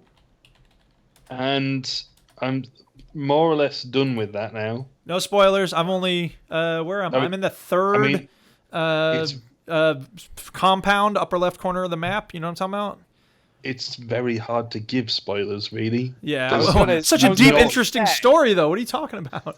I was going to say, you're really worried about spoilers for a very generic open world game by Ubisoft at this point. I mean, it's a fun game, but yeah, the story is almost non-existent. Yes, it is. Did you ever get the castle? Did you get into the castle? I heard you talking about that because it's not really a bug. The point you're not supposed to get in the castle. What? They point it out when you're playing it. Okay, I go down in the basement. There's like 7 survivors. There's a cutscene. Yeah. And then I go and do the mission. And then I go back. I can't get back in the basement. And there's no... It looks like you're supposed to be able to open up that as a... No, you're not. They said at the time, they basically say that it got attacked with like the same poison that was used on the Dark Zones. Okay. So the point of it... I was understanding was supposed to be that it will never be like a normal settlement. Well, there's a whole bunch of stuff on the forums about it, and then on the last update, Ubisoft was like, "We fixed the thing with the castle." I think there was. I got the way I was looking at it. It sounded like like some people weren't sure. Okay. And the way they talked about it, I think there was a bug with the castle whereby like getting the mission at all. Yeah, you couldn't get a mission or something, and because they'd mentioned that, a lot of people thought that meant it was supposed to be a proper settlement, but I don't think it was. Okay, that's cool. If it was, I'm glad to know that because now I can still 100% it. I'm not going to, but I could. Yeah, I mean, that's the thing. I've 100%ed all of the missions. Snap. And yeah, there's no other stuff in that settlement. Okay, fair enough. Well, good to know. Thank you. So, what's your favorite thing about the game then? I mean, just the gameplay loop itself. It's pretty fun. I mean, Ubisoft are generally pretty good at that anyway. Yeah. And like a lot of these kind of live service games, the actual gameplay loop is fun. Yeah. It's just a case of having enough to do. You better not come for any reason other than shooting people over and over again. Well, yeah, I mean, it's a fun game, and there's quite a lot of content in there. Although, having said that, I quite like the fact that a lot of the side missions were like proper missions. Yeah, I agree. You don't get to play them again though. So give me an example. I'm thinking about like the public executions and stuff. No, I'm not talking about them. I'm talking about because in the first game you had just all the normal missions, and then once you'd finished the game, you could play those missions again over and over again. Right. And in this one, you've got all of the big missions, but then there's a bunch of like side missions that you could do as well. Okay. Where it was almost like the normal missions, but a little bit smaller. But you're still running around actual areas, and there's clearly like effort put into it to actually create the level. Right. Where it's like so and so got captured, you have to go get them out and stuff. Yeah. Yeah, but I got you. You can't play them again. You can't redo that area. Right. And I would have thought that in the end game they would have used that as like even more content that you could like do again. Well, yeah, I mean, Far Cry did the thing where you can reset the checkpoints and just keep doing those over and over again. So the end game content is essentially just playing the main missions over and over again. Yeah. And you got the Dark Zone. As well. I mean, let's not forget the Dark Zone. I've never played any of the Dark Zone. I'm not really interested in that. Yeah, fair enough. I think I did. There's like when you first go into each area, there's like a mission which I don't think takes you online, but you like run around and explore the area, and this seemed interesting enough. But I'm not really interested in playing like competitive multiplayer I'm or with you on that. Like, yeah. I wonder if it'd be different if we had people to play with. I mean, I expect that's what makes one of the things that would make the Dark Zone more appealing. Yeah, I mean, I started playing it with a couple of people who then sort of dropped out, really. Yeah. But even then, I think we would have been more interested in the co-op stuff, and not. Yeah. No, I'm with you. Actually playing against other people. Sure. Because real people suck. Yeah, they do. Have you played this co-op at all, or has it mostly been on your own?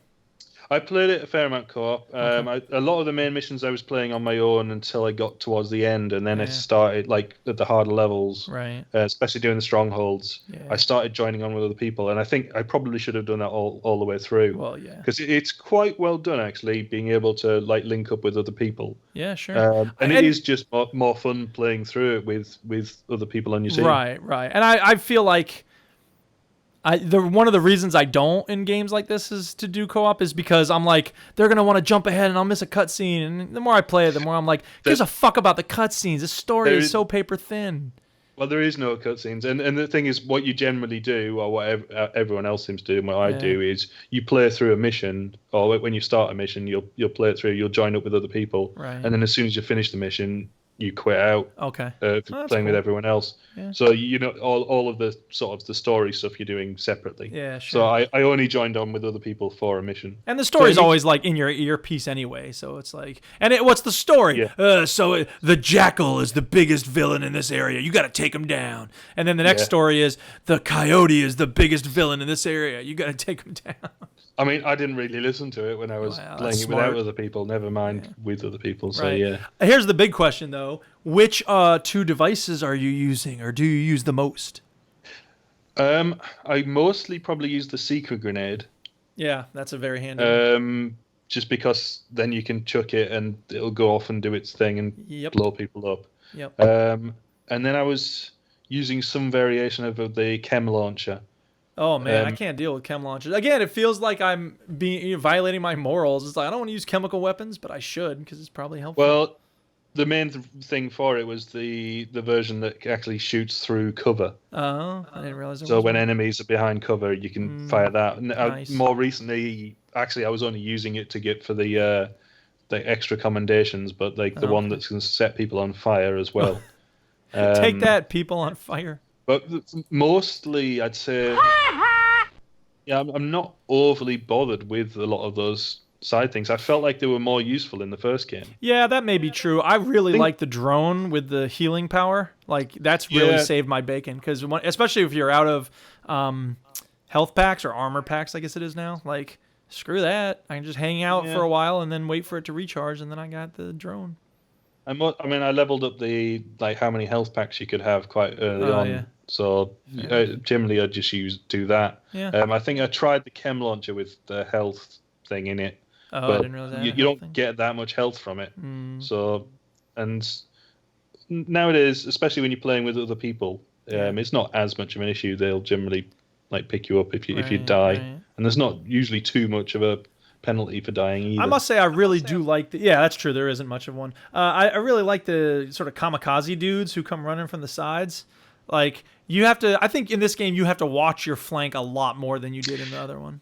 You do have to be a bit tactical. Certainly when I was initially playing it, it felt really quite difficult. Yeah. Especially when you're in the main world. Outside, like, just missions and side missions are not too much of a problem because they know which way you're coming from. Right. And so they all spawn in the correct place. Yeah. When you're in the main world, you could run straight in and not realize that they're going to be spawning right on top of you. Right. And then you're screwed. Yeah. First time Go ahead. The more you play it, the more you know what's going on. Yeah, the first time I did one of those control points, I guess it was like a Quickie Mart or something, I was like, hey, I've taken it over. And then it's like, call reinforcements. I'm like, okay, just call in reinforcements. And suddenly they're coming from all sides, and it's the yellow dude. And I was like, ah! And I had to do that a few times. But I think it's that you get used to it, and then you just know which way they're coming from. Right, and especially once I realize, there's a mounted gun here, I'll just get on that and just mow them down.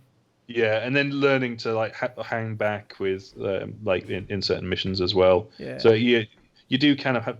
It's not that intuitive in that regard, but you sort of learn what you're doing with it. Yeah. And like I say, it is fun, but right now I'm basically run out of things to do. Yeah. Really, I'm like as high level as I can get. I think, like other than just grinding for hours to go up, because once you got to level 30, it's all based on gear level. And every gear thing, the maximum you can get is 500. Okay. But then you can level up certain things in them. So in theory, most of your gear, other than your weapons, can go up to a maximum of 515, I think. I got you. But it averages everything. So I think I'm on 509. I could go higher, but then my gear wouldn't be as good. Right. So it's one of those annoying things where in theory it's higher level, but it's not actually as useful for you. Right.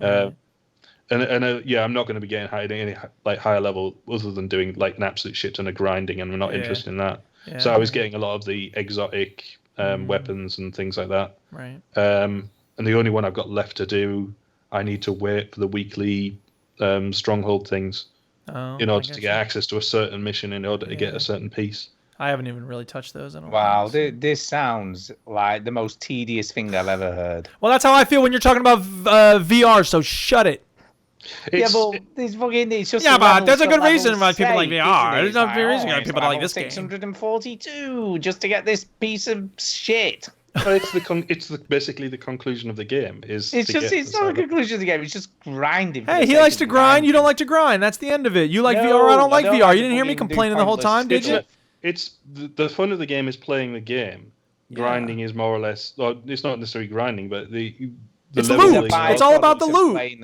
The loot's a big part of the game, and the better loot you have, the more fun you have in the game. Let me ask you this, right? You're saying about these exotic weapons. How much different are they really to the current weapons? They're pretty different. I got a sawed-off shotgun recently, and it was like a game changer, because as soon as one of the kamikazes comes to me, I can one-shot them in the face.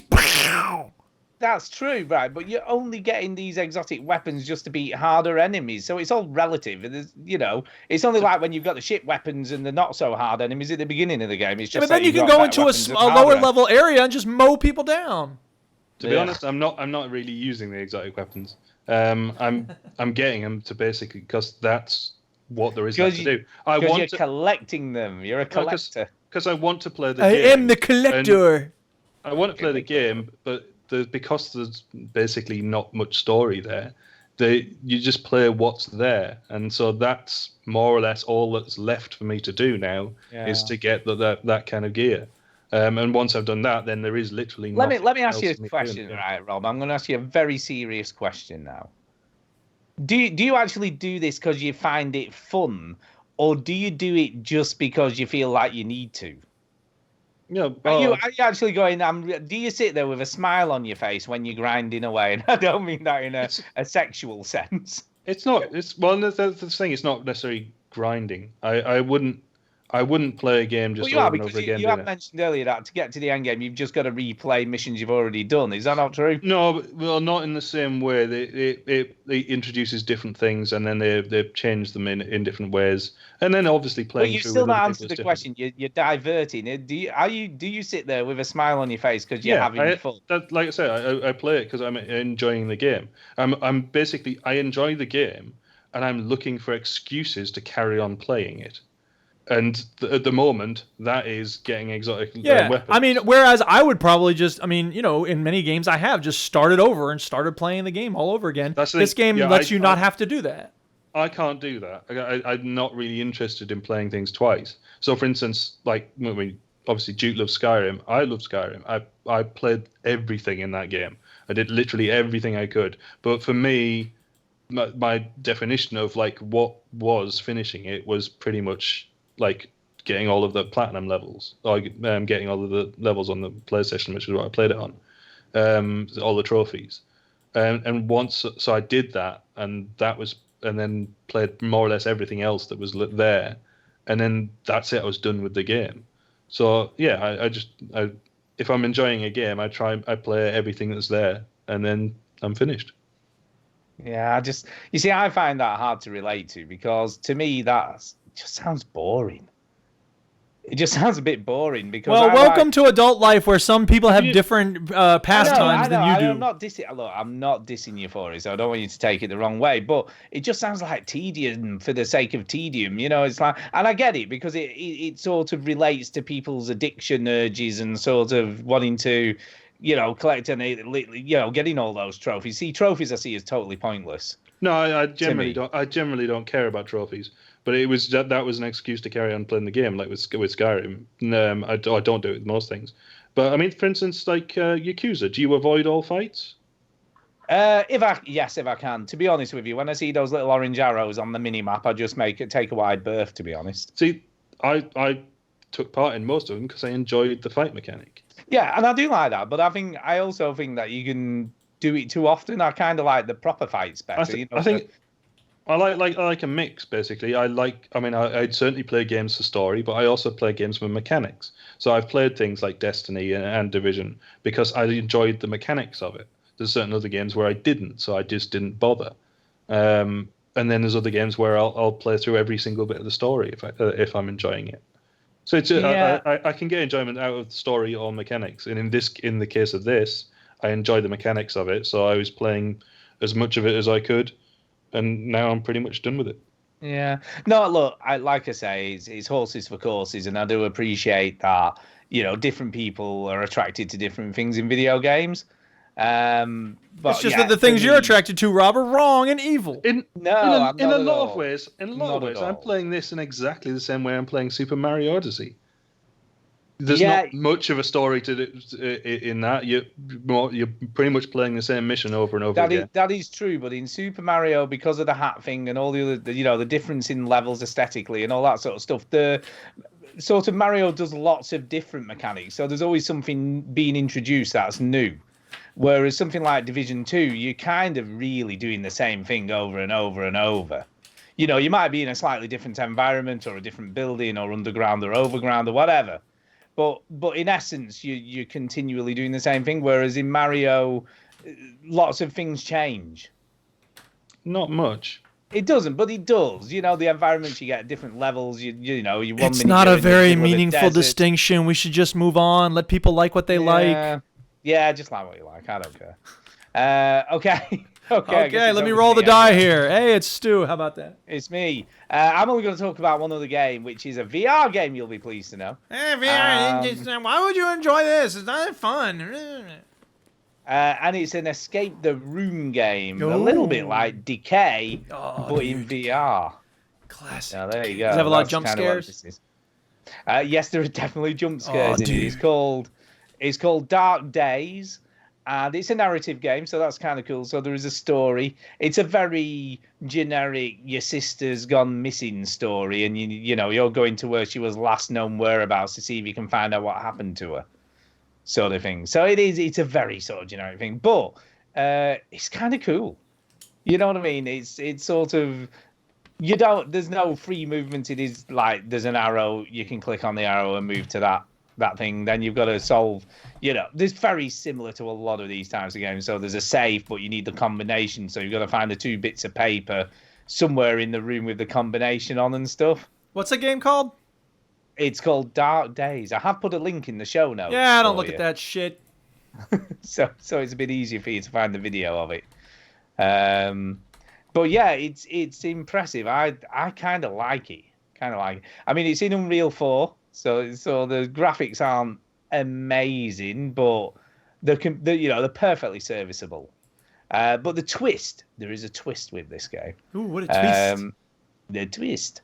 So the twist of this game, you go to this motel, the first level, you go to sleep, wake up, you're locked in the room. Obviously, then it wouldn't be escape the room if you weren't. So you end up locked in this room, and you've got to try and work out how to get out, which is a very simple, normal. That is an impressive twist. But the twist is, I haven't got to the twist yet. Fucking hold your horses. Oh my god. So the twist is, while you're trying to escape, there's this weird fucking creature entity thing chasing you around the room. Dude. And you've got to hide either in the cupboard or under the desk or in the shower. And when you've hidden, you have to wait so long while you're hiding. But it's kind of cool how they do it, because you're obviously stood in the wardrobe waiting, and it's open a crack. So you can see some of the room, but not all of the room, and you can still hear this thing breathing, but you can't actually see it. So you're not entirely sure whether it's still there or whether it's gone. And if you open that sounds incredibly annoying. It is. Basically, every now and again, you have to stop playing the game so you can hide in a cupboard before you can start playing it again. To be fair, that's the same thing as in Amnesia. Yeah, that's why I don't like those games. I quite enjoyed Soma, except for that kind of shit. I haven't played that yet. It looks so damn good. I love Soma. Yeah. But it's incredibly creepy, and you can still hear this thing bloody breathing outside the wardrobe door. And then you open the door, you think it's gone, you open the door, it's fucking still stood there looking at you. So you quickly shut the door again because you're like, shit, it's still there. Was this free or pay? Because I have a Gear VR, it's so I paid. pretty much have what you have. It literally costs £1.11. It's on sale at the moment, so it literally costs nothing. It was £1. And it's actually pretty good for £1. It's pretty good for £1. So I've just finished the first level. I'm on the second level now. How much of playtime is solving puzzles and how much is hiding in cupboards? No, the playtime solving puzzles, once it does this other thing as well where it randomizes stuff. So if you fail, if the creature gets you, you get game over. But it does have a save point, so it'll take you back to the last save point, which the first time I got killed was when you wake up in the bed, so I had to do everything over again. But I was like, oh, that's all right. I know where everything is. Nope. They sort of move everything around each time, so it's randomized, so you don't have to solve the puzzles again or figure out where stuff is. And they changed numbers to unlock the safe, so it's even if you knew the combination the last time, it'll be changed the next time you play it. So there is that. I guess that gives it a bit of replayability if you get yourself killed. But it looks pretty good, and like I say, the character models aren't brilliant. But the puzzles themselves are fairly simplistic. There was nothing too taxing. The only reason I didn't solve it the first time is because I managed to get myself caught by the thing before I managed to get into the cupboard and hide. And it does what it doesn't do very well on the Go version. You swipe up and down to crouch and stand up. It doesn't really explain that. So I only found that out by chance, that you have to swipe up and down to crouch and stand up. Because I thought you had to click on it on the down and up bit of the touchpad, but you don't. And somebody had written in one of the sort of comments was like, this game's terrible. I can't work out how you stand up on the Go version or crouch down. So that's how you do it, if you're listening. But look, it's £1. it's well worth it for £1. It's super creepy, and yeah, shit myself a couple of times, I have to say. And there is something about playing a horror VR game, where it does make you get that physical reaction, of that shiver, when you think something's about to grab you. Yeah, no, it does. Because I love fucking horror games, and VR horror was so fun for me. Like, I've played through Resi 7 3 times. My favorite time has been in VR. And a good recommendation for horror VR is The Persistence. That's a very good.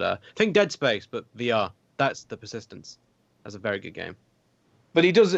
I think there is something about your brain not fully accepting that you're in this sort of environment or world, but it does make you fucking jump like shit. Now, so to say that you get that weird physiological sort of shivery thing going on.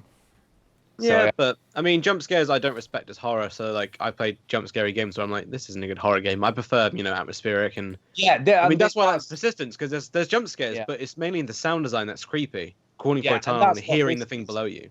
Yeah, that's what this is. It's not necessarily a jump scare because you can see this thing there. Okay. But obviously it's more the fact that it's there. And you hide in the cupboard, and you can still hear it breathing. And and obviously the sound is really, really clever because it obviously comes closer and further away from you. Mm-hmm. So you know when it's right next to the cupboard door. So you're like, I don't need to open that door. I'm waiting. So you do feel like a fucking scared little kid hiding in the cupboard when you play this game. So yeah, it's pretty good. It's for £1. It's pretty much a no-brainer for £1. Yeah, fair enough. And I'm still in a bit of a shock and all that Decay was mentioned. I fucking love that game.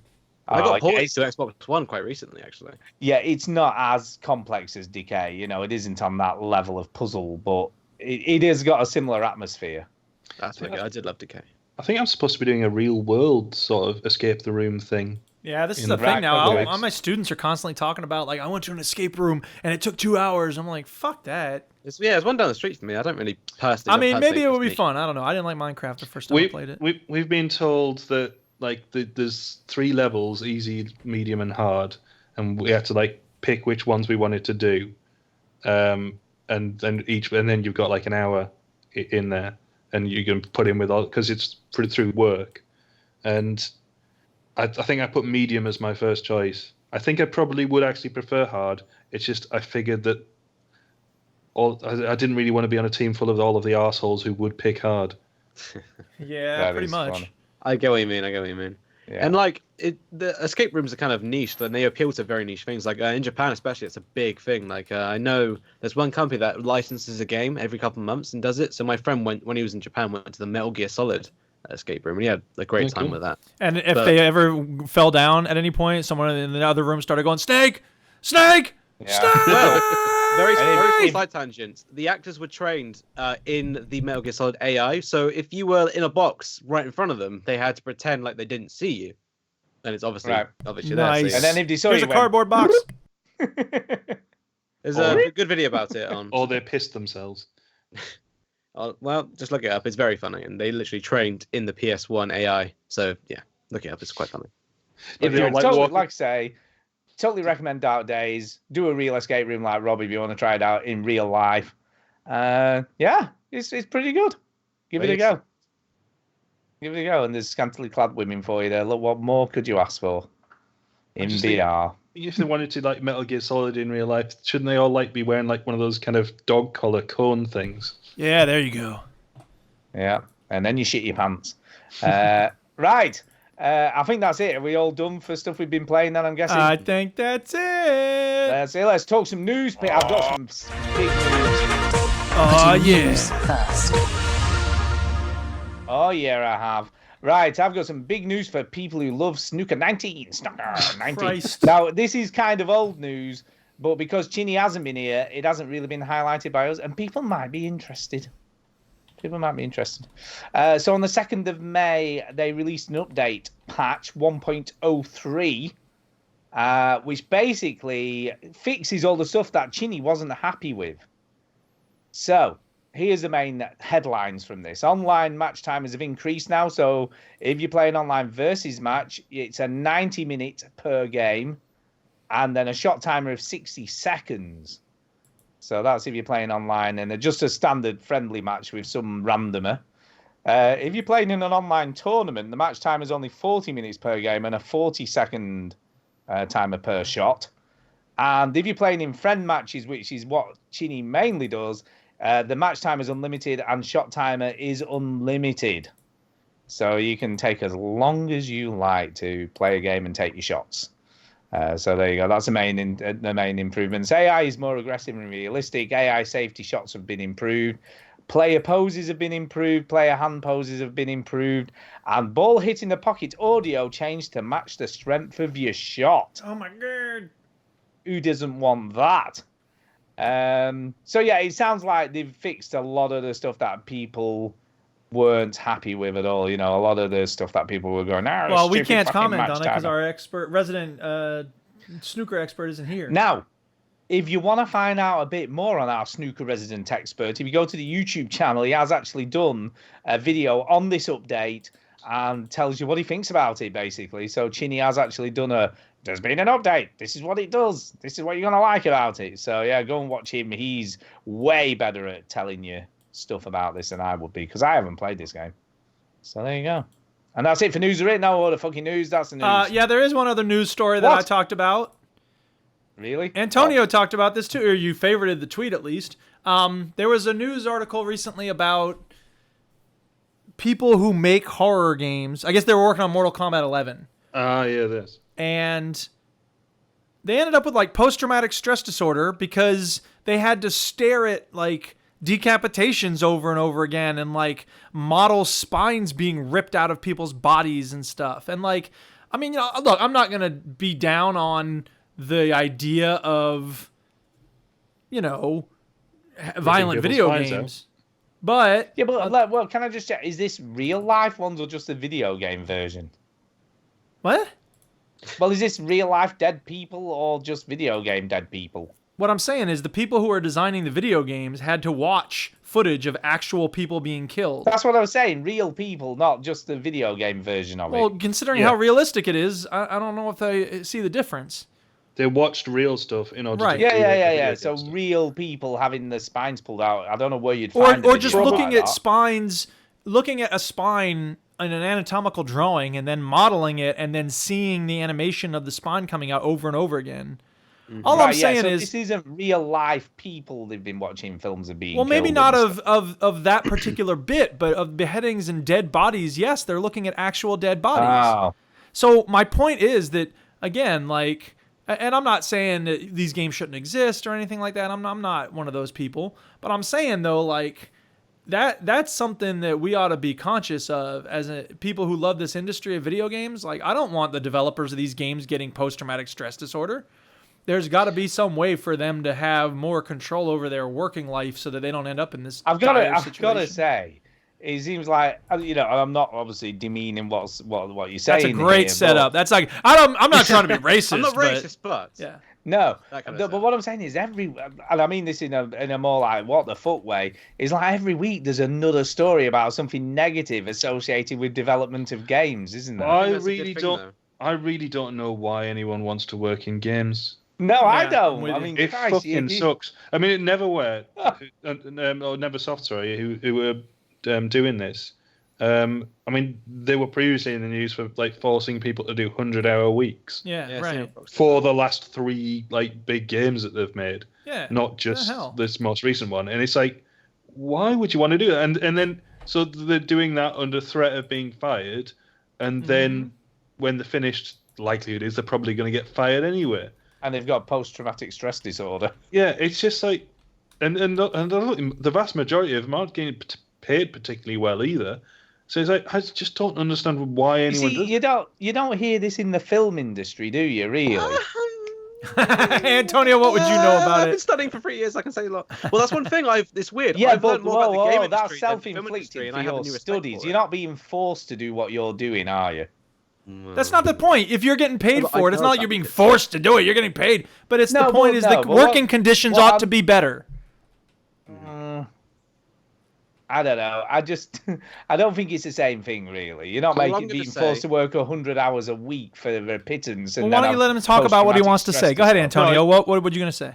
Well, I'm glad all these things are happening because the reason I feel there is more understanding about, the film industry and how we are treated is because it's this is an older division of entertainment. Yeah. Video games are still developing, so I'm Right. glad these are happening so that one day game developers can fucking unionize and do shit right. Yes, Yes, amen.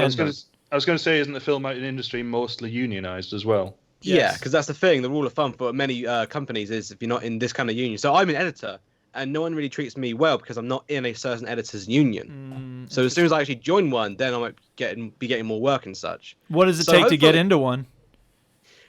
You have to get invited, pretty much. So you have to do a certain amount of work to every get on the union's radar different. screen, and then you'll get Every into the union has union, and different then you rules. won't have to work Some so you hard. have to pay, some you have to get a certain award. The Interesting. top ones you need certain award or a certain level of award to join. Yeah. It's very complicated. Some of them you got to give Harvey Weinstein a massage. Oh, Exactly. snap. I was going There to say you go. we obviously hear about all the sexism and stuff in filmmaking and Yep. all that kind of stuff, but not the same level of this sort of almost like slave labor. You've got to do this, or we're going to fucking. No, I think fire you. Antonio's You need right. to I work think 100 hours. the union element is really important. Mm-hmm. So I'm glad all this is happening. Of course, not for the reasons that people might be thinking of. I'm glad this is all coming to light because hopefully, as the gaming ecosystem evolves, because this is a massive business now. Like the stats are being thrown around of this is worth more than music and movies put together. Games industry, that is. Right. So hopefully. Easily. Yeah, so this is a sign, hopefully, that is like, okay, this isn't right. Hopefully, as it evolves and more and more people fucking join the industry, something will happen that will benefit everyone. Because, what I wanted to say was, since learning about films, and ironically, I'm kind of making a game as my film right now. And I fucking respect game developers so much more than I ever have in my life. Because making a film is that, but making a game is making a film and a game and a fucking album all put into one. And I just respect them so much. So hearing about all this is really disheartening. And I would like to work in the games industry, but hopefully to make some kind of change or some shit. Because No, you really wouldn't. Yeah, I no, mean, and I think you don't want to work in the film industry either. Really, the film industry kind of sucks. Yeah. It's just about your interest. In... With pretty much all of them, it's like if you're at the top level or higher enough up, then it's probably great. Oh, but yeah, if you're down at the bottom, then you're getting just fucked basically. Yeah, it's not great, is it? So anyway, I just wanted to mention that I think it's important for us as consumers to say, hey, we want better working conditions. In the same way I say, like, look, I like McDonald's. It's tasty. It's fast. It's cheap. The workers deserve more money and better working conditions. Like, that's something incumbent upon people who consume a thing to say, I want to know where this stuff comes from. I want the people who produce it for me to live a decent life and have good working conditions. Yeah. But until something changes, or like you said, it gets unionized, that's probably not going to happen. And we're going to continually see these sort of stories every week. Yeah. Anyway, what's next? Any other news? That's it first. Emails. Emails. Okay, let's have some emails.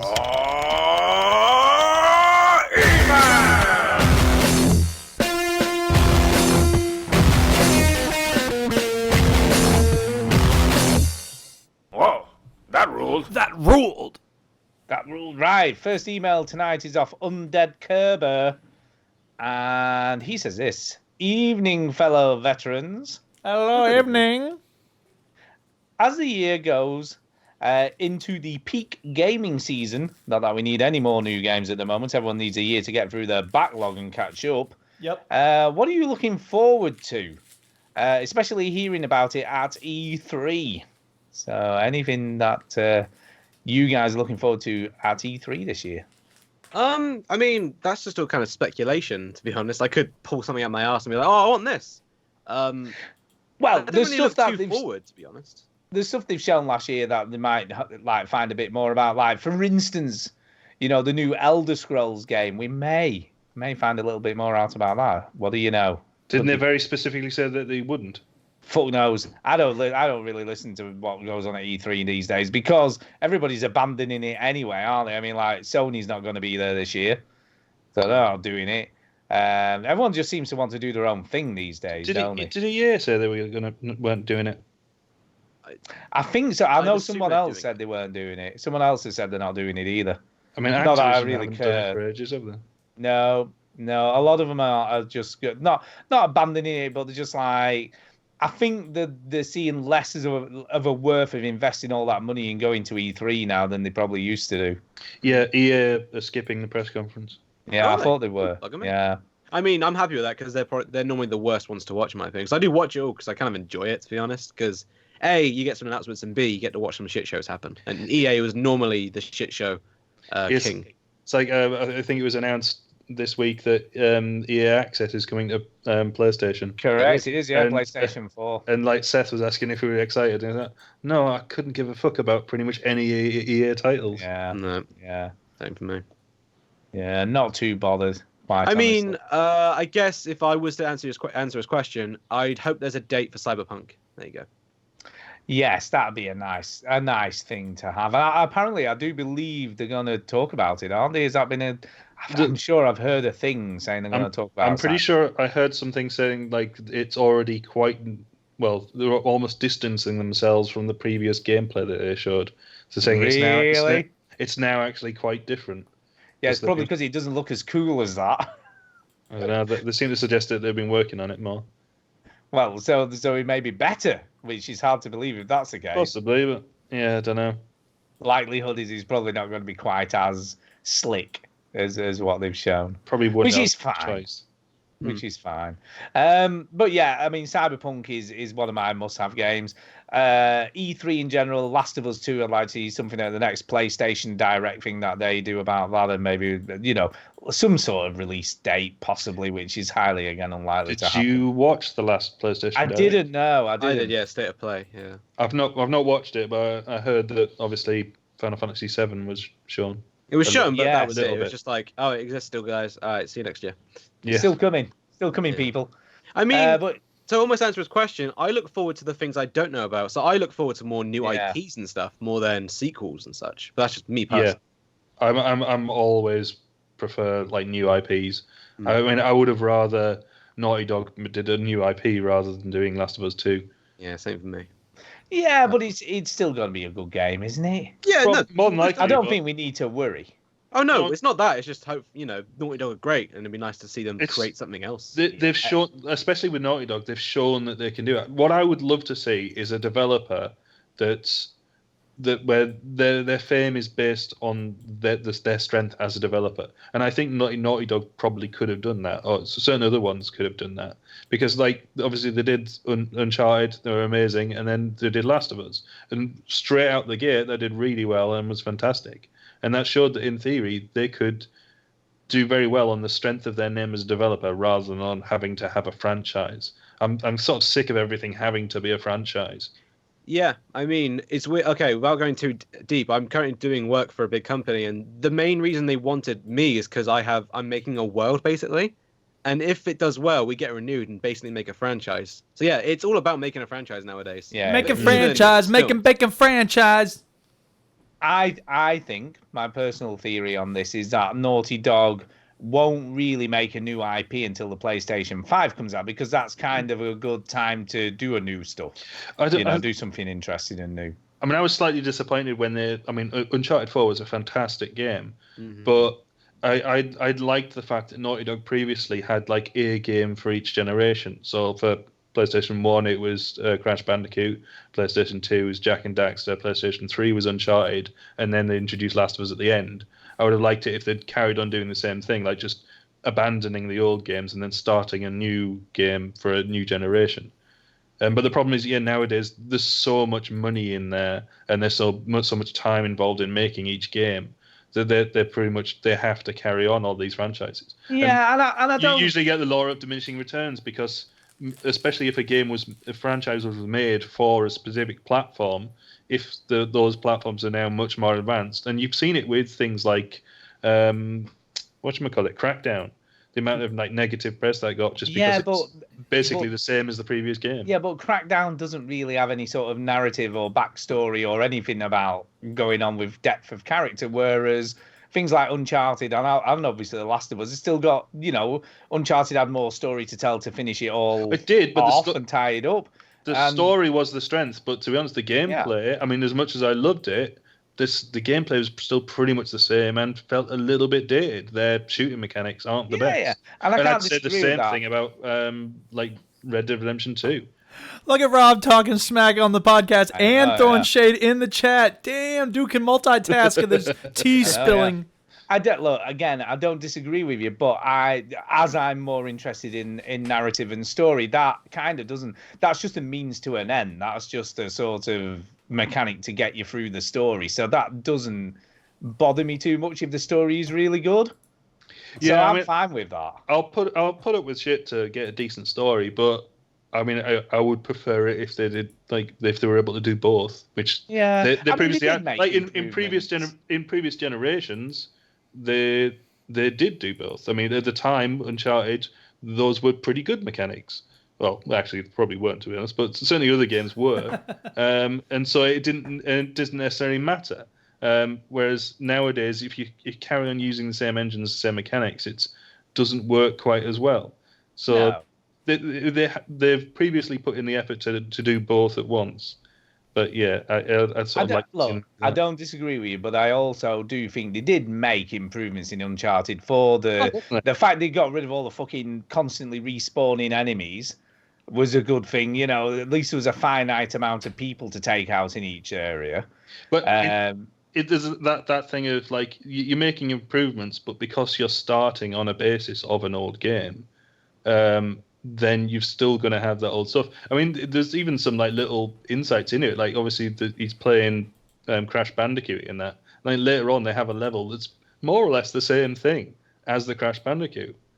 Him, like, running into the screen. They're doing the same thing. And I'm pretty sure they did that, like, on purpose. But it is that kind of thing with carrying on old mechanics just because I don't know why, really. I guess. I mean, I don't know how you would change up the gameplay of Uncharted that much, really. What if you had to shoot more people? Improvements you can make. Do you know what I mean? What if instead of shooting people with what about if instead of shooting people with guns, you shot people with crossbows? I guess that would be different. Yeah, it would be, I suppose. But again, it's only a minor thing, though. That's not a huge difference. I'm joking. Do you know what I mean? I don't know what you would be expecting to change. Other games have come out that can do like combat better, and so I'm always interested to see them do things better. I know you're probably going to agree anyway, but GTA fucking never changed their combat. No, that's awful. It's terrible. It's always been terrible. And that was one of the issues I had with Red Dead. It's the biggest selling game of all time. Yeah, but McDonald's is probably the biggest selling restaurant. That doesn't mean it's the best food. No, it doesn't, but it appeals to what people like, regardless of the fact that the gameplay is a bit shitty. It doesn't really matter. And that's the thing. So the main answer to all these questions of, why doesn't this happen is resource management and money. So the reason why Last of Us 2 is happening is because people give a fuck about Ellie and Joel now. Exactly. So the gameplay probably will be near to the same. People just want to see what happens to the characters. They're invested in the characters in the story rather than what you're doing as to get there. And that's why they don't have to innovate too much. No, with franchises, and that's the thing. It's a big risk to do it. That's why this generation of game has been quite boring for me. Not many risks have been taken. That's why Astro Bot for me last year was my favorite game. It was so different and odd and weird, and I loved it. And again, going back to his question, what would I like? I mean, I've been saying for years, I want a new horror IP, but that's not going to fucking happen because horror is a massive risk. Yeah, like Resi 7 underperformed according to Capcom, even though it sold millions of copies. Yeah, it's true. It's true. Right, we need to move on, man. Indeed. So let's read the rest of this. Thank you. Yeah, go ahead. Thanks for that 20-minute diversion. And if there was a huge DLC pack for any game, what would you like it to be for? Who cares? DLC? Portal. Go on. Yeah, Portal. Yeah, it's never happening. Something you felt would be good with more story, or you just like the gameplay that much, you just wanted more? For me, more story for Division 2. That's what we want, is more story. More story for some actual story for Division 2 would be good. Some story. Yeah, some story. For me, I would always invite more Mario Odyssey. I bought the game and then completed campaign in 3 days. Loved it. That's just what Antonio said. How about that? It's on the same wavelength. Have a great week, guys. By the way, I don't know if you were aware, the British Podcast Awards are up for nomination at the moment until Wednesday, I believe. So I gave you guys a nomination, and Chinny, I feel your pain about Assassin's Creed Origins, so slow and the grind. I ended up clearing everything in the first area and gave up. But Odyssey is a fantastic game. Brought me back into the franchise and possibly Vikings era next game, which sounds amazing. Ta-ta for now. So we've been nominated apparently for the UK Podcast Awards. Didn't know that. British Podcast Awards nominations. Yeah, but how much? What does it take to nominate someone? I have no idea. I mean, thank you. That's very nice of you, but that's you know. very cool. Yeah. I don't know. I'm going to have a look after the show, find out what that's all about. Yeah. But thank you very much for that. We do appreciate it. Right, next one is off Jason Gallagher. And he says this. Hope. Is there any hope? Hopefully by now, Stu has talked about many weird things, games that some wouldn't dare try, that he has played this week. If not, I am truly sad. Is it time for the veterans to look for a fourth host? Jason. What? Well, look, I get where he's coming from, right? Because I used to play a lot of weird games, and I do still play some weird games. It's not like it's not happening anymore, but just maybe not on the same level. Yeah, don't worry about us. We're fine. Start your own podcast. Exactly. Don't misunderstand. I still like unique and weird stuff, but sometimes I don't always see it, or I'm not aware of it. I do keep my ear to the ground, but I don't always see the weird stuff that's coming out that I might enjoy playing. Yeah. So, I will try my best. You can always recommend things to us, but you don't get to say, like, you need a different host. Yeah, exactly. You can recommend some weird game I need to play, and I might give it a go. Yeah, might. I would be very careful asking Jason for recommendations. Don't make me break my foot off in your ass! Get it right, but don't tell me what to do. Don't push it, Bubby. But thank you. Yes, we do appreciate your correspondence, Jason, as always. Right, we have got a quiz, so we need to get on with that shit. Oh, God, I'm trying to get some papers graded. Now I got to stop and do this. It's time for the quiz. It's time for the quiz. We play the shitty sound clip when it's time for the quiz. There you go. There you go. go. Derek has very kindly sent us a quiz in this week. Thank you, Derek. I pretend to be angry, but I'm happy. Go. What? Oh, SpeakPipe. It's a SpeakPipe quiz. Well, that's his quizzes are always SpeakPipe. SpeakPipe!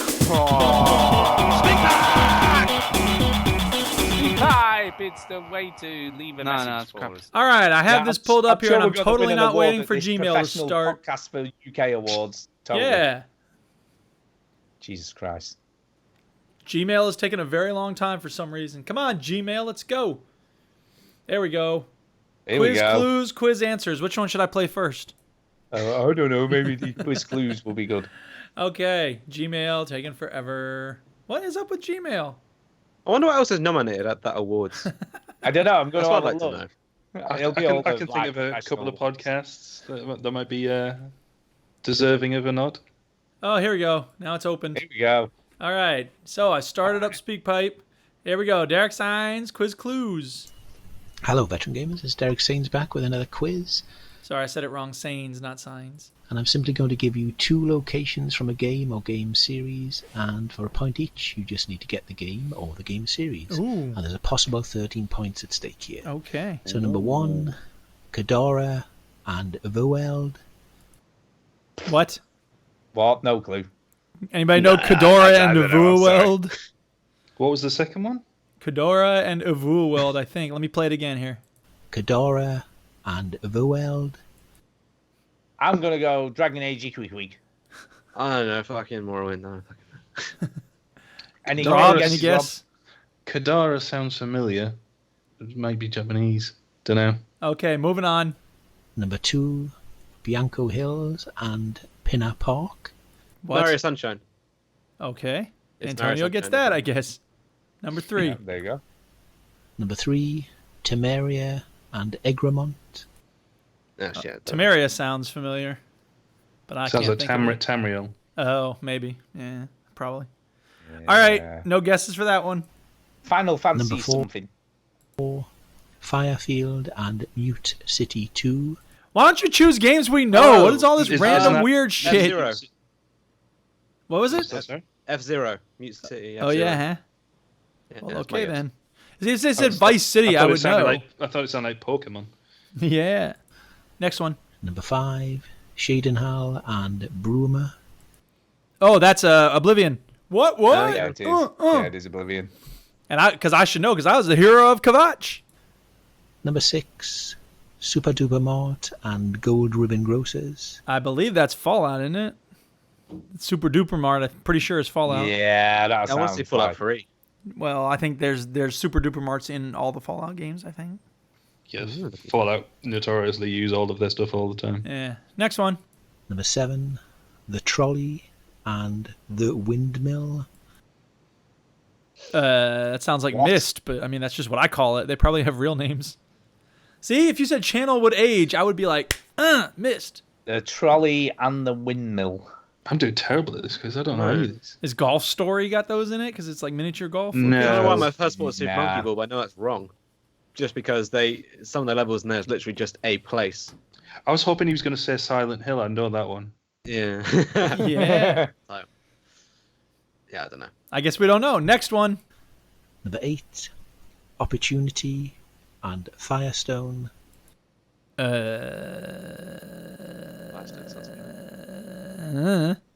One of these probably Witcher 3, you know. I have a feeling I'm going to be kicking myself with a lot of these. Yeah, well, same we'll for see. me. Next one. Number 9, Colosseum Ruins and Spectacle Rock. Colosseum Ruins and Is Spectacle Is that God of Rocks. War? I was going to say, is that Zelda? I was going to say, is that Pokemon? Well, we've got 3 guesses at Colosseum. least for number 9. Here comes number 10. Number 10, Wellspring and Scorcher Territory. That's thingy, isn't it? Freaking Half-Life 2? Borderlands. Isn't that Borderlands? Oh, yeah, I think it is. Scorcher Territory. Yeah, that makes sense. I think it is. Oh, Borderlands. yeah, might be right. Yeah, well done. All Hey, I might right, have got one. number 11. Number One of 11, us. Gristol and Dunwall. Dunwall is That's Dishonored? Dragon Age. Yeah, Dragon Age Dishonored. Origins, I think. No, it's Dishonored. Yeah. Oh, yeah. Oh, yeah, you're right.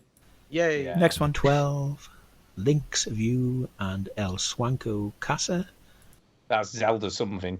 Probably. El Swanko Castle. Yeah, Link's View though. It's got to be something to do with Zelda. Isn't Well, that no. Zelda? That could be a golf You know, thing the because Wild? that's you call it the Thought links. they'd name it after him. I think it's Hot Shots Golf. I don't know. We'll see. Do you know what? It could be Next that. one. Oh, it could be something weird like Next that. one. Who El knows? Swanko. Fine. It makes me think of like Guacamole. It could be. Next, final one. Number 13, Tequila Sunrise and Bad Town. Guacamole. Bad Town. Yeah, that sounds like it. So as I Finishing said, out the speak pipe. there's 13 possible points at stake there. I'll give you the answers in part 2, so I'll speak to you shortly.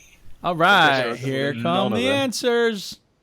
Let's have 'em. I got to open Gmail again. There we go. It's a little faster this time. Come on. Okay, here we go. Speak pipe opening. And here it comes. Okay, here are the answers to the game locations quiz. And don't worry about being specific with the game number, as long as you got the game or the We weren't even close to that, Derek. Just go ahead and read the answers. game series. Number 1, Kadara and the World was Mass Effect Andromeda. Oh, see, I didn't play that, so I wouldn't know. Only played about 10 minutes of that. Did either of y'all play that? I didn't play that at all. Oh, well, suck it. We didn't play it. 2, Bianco Hills and Pinner Park, Super Mario Sunshine. Oh, did anybody well get that? done, Antonio. Did you say Sunshine? I Yeah, he yes. did. Oh, okay. Yeah. Fair enough. Antonio's winning with 1 point. Yeah. 3, Temeria and Egremont, The Witcher 2. Oh, Witcher 2. Yeah, I knew one would be a That's Witcher the one I have. game. Yeah, but you didn't get that right. Yeah, I didn't play a lot of Witch 2. All right, here we go with the next answer. Number 4, Firefield and Mute City 2, F0X. Hey. Well done, Hey, Antonio. Antonio's ripping it up. 2 to Two nothing for to you. nothing to nothing. 2-0. I think I only got 3 and that's it though. So don't. Number don't get 5, too excited. Shedenhall and Brumer were from Elder Scrolls 4 Oblivion. Yeah, I got it. Well What? done, Duke. Yeah, I'm coming for you, A. 6, Super Duper Mart and Gold Ribbon Grocers, Fallout 3. Hey. Hey, the other one, 2-2. All right. I said Fallout 3. Yeah, but I said Fallout first, so you you just did did. my weight. Yeah, you And he did. said, don't Oh, worry yeah, about which that's game Fallout specifically, 3, so we're tied, baby. Yeah. Yeah. All right, here comes the next one. Don't argue, it's our podcast. Touche. You can argue. That's what we do here. 7, Yeah, but we don't Trolley agree. The trolley and the windmill. and The Windmill. was Ico or Eco or something. Oh, could you not get that, dude? Call yourself a fan. See, I lose all of my points because I didn't get that. So now it's 2-0-0-0. People pronounce it. Number 8, Opportunity and Firestone, Borderlands 2. We didn't get that. Oh, no, it's a different one. No, it didn't. Someone did say Borderlands for that. Yeah, but that was for a different That one. Yeah. For that. That was one for true. like the Scorch or whatever it was. Oops. Yeah. Yeah, I do remember Firestone. Next one. 9, Colosseum Ruins and Spectacle Rock, Zelda Breath of the Wild. I actually got one right. Hey, nice one, Rob. All right, next one. Number 10, Wellspring and Scorcher Territory was Rage. And I think Right. Scorcher, yeah, that was Rage, Well, wasn't it? you were basically right saying It's the Borderlands. same game. Hey-oh. Close, Am I right? very Hey, close. Rage 2 came out today, huh? Or this weekend? Is that true? Did it actually? It's Yeah, out now. well, I don't know if it's when it's actually come out. I know Pilch got a copy of it early. Yeah, I know, but I and think then- I'm pretty sure it's and- out this weekend. And then he started streaming it on Twitch, and then but he had the wrong game title in the title. Whoops. And when he realised, he changed it, and then immediately got banned. Oh no. Whoops. All right, next one. Rage 2 is out next week, so I wonder if anyone from the Veteran Gamers is going to buy it. There you go. Number 11, Gristol and Dunwall was Dishonored. Hey, who said that? Yeah. Okay. 12, Link's View and El Swanko Casa, GTA Vice City. Oh, snap. Chinny's going to be furious that we missed that. Yeah, it probably And is. finally 13, Tequila Sunrise and Bad Town was Far Cry 3. I've got no was it? music this week, so I best end by saying keep on gaming. All right. Thank you, Derek. There We you go. appreciate Thank you, that. Derek. We had to And- do like I had to write a quiz for work, and I made it video game themed, despite the fact that none of them actually played video games. Suck it, So people I, at work. I tried to do all the easiest questions I possibly could. Yeah. And I had What like was a the bunch of sequel ones to like Pac-Man? yeah, like name the game based on like the villains. So I'd say Bowser and Uh-huh. things like that. Yeah. And like one of them was like name the game based on location, and I used like Hyrule, and I actually did use Silent Hill in it, and a lot of people didn't get it. Well, I mean, that's the thing is it seems obvious to us, but it wouldn't to people who don't play games. I deliberately tried to use games that had also been in like other media, like films and sure. stuff as well. I gotcha. But they still well. got them all wrong. People. What are you going to do about people? are you So, gonna do? Antonio What are you is the winner!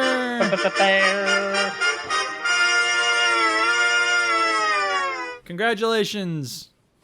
Yeah, right. Shout out. Yeah, there you Shout go. outs, people. Shout All outs. right. Never mind. It's time for a shout out. Hey!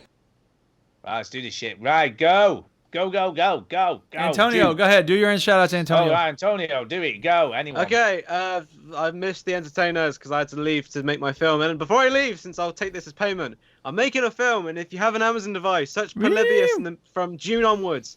If you do it, I might have a job after this. So fucking please, Polybius. Thank you. And where is it again? Sorry. So it'll be on Amazon Alexa and Echo stores, eventually on Prime, and soon to be on YouTube and Steam as well. So this is your thing that you've released already? This is out No, there? it's going to be released in June. I'm sending it for certification. It's got to be age rated on the 30th. All right, okay. Yeah. Ooh, interesting. Yeah. All right, Rob, go ahead. Shout outs. Go, Rob, go. I'll shout out all the guys from the Boss Wave, Chris and Pilch. Yeah. And you guys for having me on. All right. You're very welcome, as always. Very welcome. Yeah. Duke. Yeah, I'm going to shout out Chinny, even though he's a punk who didn't tell us he was going to be gone until like 2 hours before Don't his give him no absence. fucking shout out. Yeah. I'll shout out Antonio and Rob for coming by and saving the day. And I'll shout out the Duchess for her awesome beatbox skills. And I will shout out everybody on the Overseas Connection server for Minecraft. Mark and Phil and El Taffman and Blue and Tim Chopper Kelly and Nicole and Nicole's kid and all the other people. And Mark especially for making the video. What? Thank you, Mark. And everybody who's listening, thank you. We appreciate you coming by and being part of our community. Send a speak pipe, those of you listening. Why not? It's fun. Or an email. Or an email. Why not? Come on. Let's hear from you. We don't care. Or a recommendation for a full post. Yeah. There you go. One of those. I'm going to obviously shout out you guys, especially, Antonio and Rob for filling in and doing a great job. Yeah. And actually playing games. There's a novelty. There's a thing. Other than Snooker 19, Minecraft, or Rocket League. Yeah, I was actually going to say I might give a quick shout out to chat for not lynching me for dissing Snooker. Fuck I know. Snooker. Well, they half lynched you. Yeah. Half lynched. You did get some grief. And obviously I'm going to shout out everybody who participates in the chat, who sends us emails, who sends us speak pipes, to Derek, who takes the time to create cool quizzes for us, even though we're shit at them. Yeah, he does them with multiple podcasts as well. He's like a dedicated motherfucker. He is.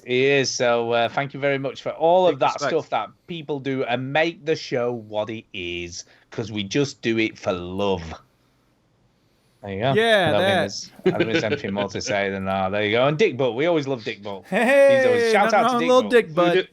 We do it for the love of Dick Butt. That's we do right. it for the love of seeing Dick Butt fly around the screen. And that really is it. We need to get the hell out of here. Thanks for listening, everybody. Bye, everybody. Oh, and shout out to the OCD&D. I will add you to VG Hub at some point. Sorry for the delay.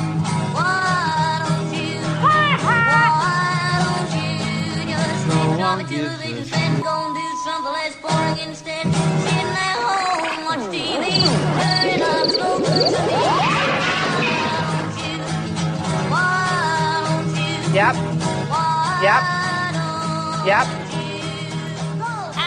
You burnt. You think I care what you think? There you go. I'm having a look at these British Podcast Awards now. See, I don't think we're actually in anything, so it's all good. Oh, man, we didn't make it to the second round of nominations? Shit. I don't think so. Why are we bothering with this shit then? God. I know. Yeah, I'm trying to find what we would even be in. I think it's best sound effects is what we'd be in. The things that are on it is like, fortunately with Fee and Jane BBC Radio 4, George Ezra and Friends by George Ezra. Well, okay. Happy Mum, Happy Baby, Giovanni Fletcher from Pixiu. Right. Happy Place, Fern Cotter. These are all like very big podcasts. I'll give a shout out. I forgot another shout out. That dude, I don't know what his name is. The dude on the BBC who took Ben Shapiro down so hard that Ben Shapiro apologized. Like, I'm sorry, I wasn't adequately prepared. No, you weren't, because you're an idiot. That's why. It was Andrew Neil. Thank you. Him. He's awesome. I love that guy. At one point, he just goes, dude, if you knew how stupid that sounded, you wouldn't have said it. Like, to be honest, he's a bit of a twat, but yeah. That's hey, maybe they needed one to deal with one. Yeah. Yeah. So anyway, thank you to the Undead Kerber for thinking to nominate us, but we really don't. It's not happening, man. It's a. But it was a gesture of kindness, even though he knew it wouldn't go anywhere. Thing for you to do. We're not gonna get any money. We ain't getting money. We ain't big enough for this shit. Yeah, not yet. But this is going to take us to that next level. Now that people read the nominations and they're like, ooh, VeteranGamers, what's that? Let me listen. We'll get 6 new listeners, and then 5 of them will turn off immediately after 10 minutes. So, going, what the fuck is this? They were coming for snooker, so yeah, they will. If there was a section, the best snooker podcast. All right, in 5 seconds, the stream is in 5 seconds. The recording is going off. So go. Goodbye, everyone. Love you. Listen, play Plurious, please. I need a job. Bye. All right, now the stream's going to go off in like 2 minutes, so do your thing while the stream is still... Wow, that's a long time. Yeah, well, I don't know what to tell you. I got to save this sound file. So anyway, about this Oculus Quest thing is going to be amazing.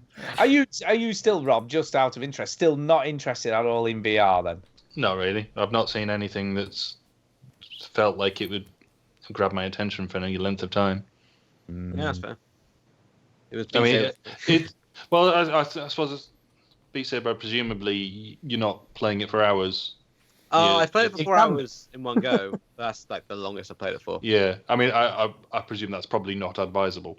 No, but then again, I was playing games. Not if you're a health nut, yeah. Yeah, I suppose it's that thing where it is sort of gimmicky by its nature, and that's not a problem. That's what it is, but yeah, that's not necessarily why I play games or what I play games for. So yeah, it doesn't really appeal to me. I've got no problem with it, but yeah.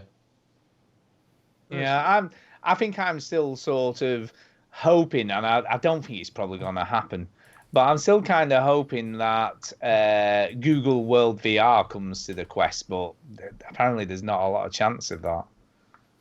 Because apparently the Google Daydream thing that they have, that's running on pretty much the same chip as the Quest, so they're saying that it still probably won't run on it.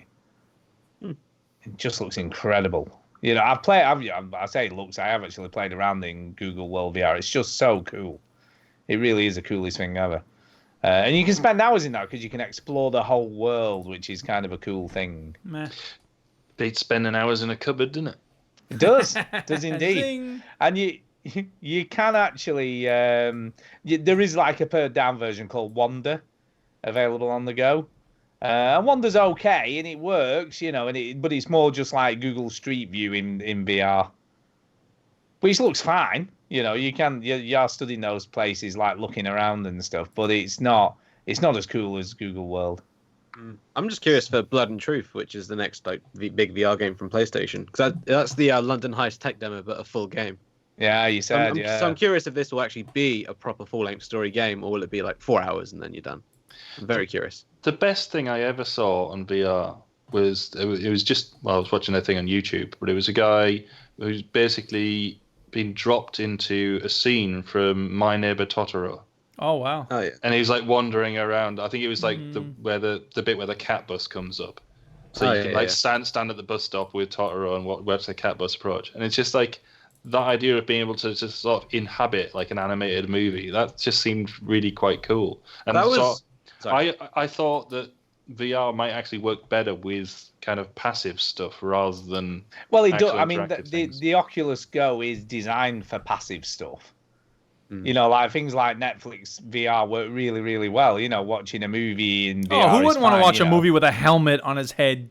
Yeah, but weirdly, like Kay and Millie were watching something I wasn't bothered about, so I just stuck that on and watched an episode. I just put my helmet on and pretended like they weren't in the room.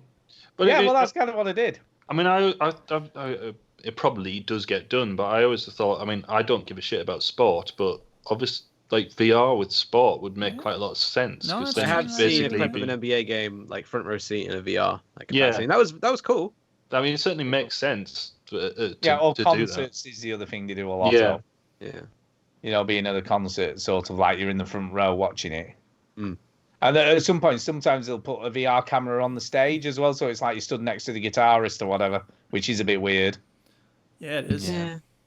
You know, so well, I guess there is that as well. The only quibble I'd have about getting the Quest, apparently, if you've already bought games on the go that are going to be on the Quest, they won't either cross over or you won't get like a free version of that on the Quest because you already own it on the go. Yeah. Which is a bit of a bugger, really. Yes. So isn't it linked to your Oculus account though? Or... Well, that's what I thought. I mean, that's what they're saying. I'm kind of waiting to see if that's the case because, like, I've got to keep talking and nobody explodes on the go. So it'd be kind of cool if I just get the Quest version of that for free because I already own it. They've also got Thumper obviously on the Quest, which is already on the go. So hopefully that'll be free as well. And this Wander's going to be on the Quest, and obviously already on that on the go. So I'm hoping those sorts of things will be like you'll just be able to re-download it as a Quest version. How much is the Quest? £400. Okay. Yeah, it's steep. It's not cheap. And how much do you think you'll get back for it when you inevitably sell it? Well, weirdly, the price of the Go, which I paid £175 for last October when it was in the Black Friday sales. They're selling for about £130 on eBay. So it hasn't depreciated that much, really. I'm only losing about £50 on what I paid for it. So that'll be that. So I'm going to put that towards it. I don't think I'm not really concerned about how much it's going to be worth in 3 years' time or 2 years' time or whatever. I mean, the cool thing about the Quest is I was telling Antonio earlier about this is like everyone said, you know, they're also releasing the Oculus Quest S at the same time, which is the upgraded version of the Oculus, the original Rift, or the Rift S, should I say, not the Quest S, the Rift S. But the interesting thing about the Quest is everyone's saying it's just so much better, even though graphically it isn't as good as the Rift S. It just feels like the next generation of VR in the fact that you're completely untethered. but you can still play like the better games and stuff on it. Like in Us. Ooh. Well, yeah, I guess. The interesting No, thing just because you said tether, that's the only reason I said that. It's a joke about a movie. The interesting thing is, and I was saying this to Antonio, it's sort of limited at the moment, but apparently it could be made bigger. But you can use a play area of 25 by 25 feet at the moment. So, in reality, if they extend that, and they're saying there's no reason it can't be extended, you could sort of, have a play area the size of a football field. And then you could obviously, within a experience, be moving around in this enormous virtual space. But that's the only time it would actually be fun, is if you had like that, or if it were in one of those weightless planes that keeps diving over and over again. So there is a massive amount of sort of potential with the Quest in that respect. That you could have if you want to go to a place that has an enormous open space, like if somebody took a warehouse and turned it into like a VR arcade, you're welcome. You can use that. That would be sensible. But home electronics, absolutely not. Not for me. I mean, there is a lot of cool stuff that they've done with the Quest as well. It's got this thing called a Guardian system. So if there is something in the play space, the cameras will detect that's there and stop you from walking into it. So thank God, we have a robot that'll tell you not to bump into your coffee table. so hallelujah! What a time to be alive. Moon pie. All right, guys, I gotta go. So I'm sorry to break up your beautiful discussion about all this VR bollocks, but we're done. So streaming.